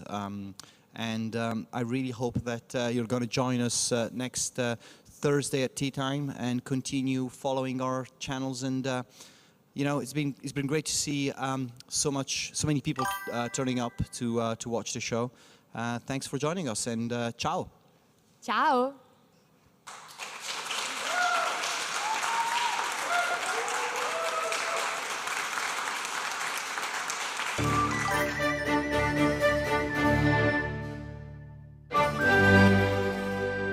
Okay, well, that's going to be it for me as well.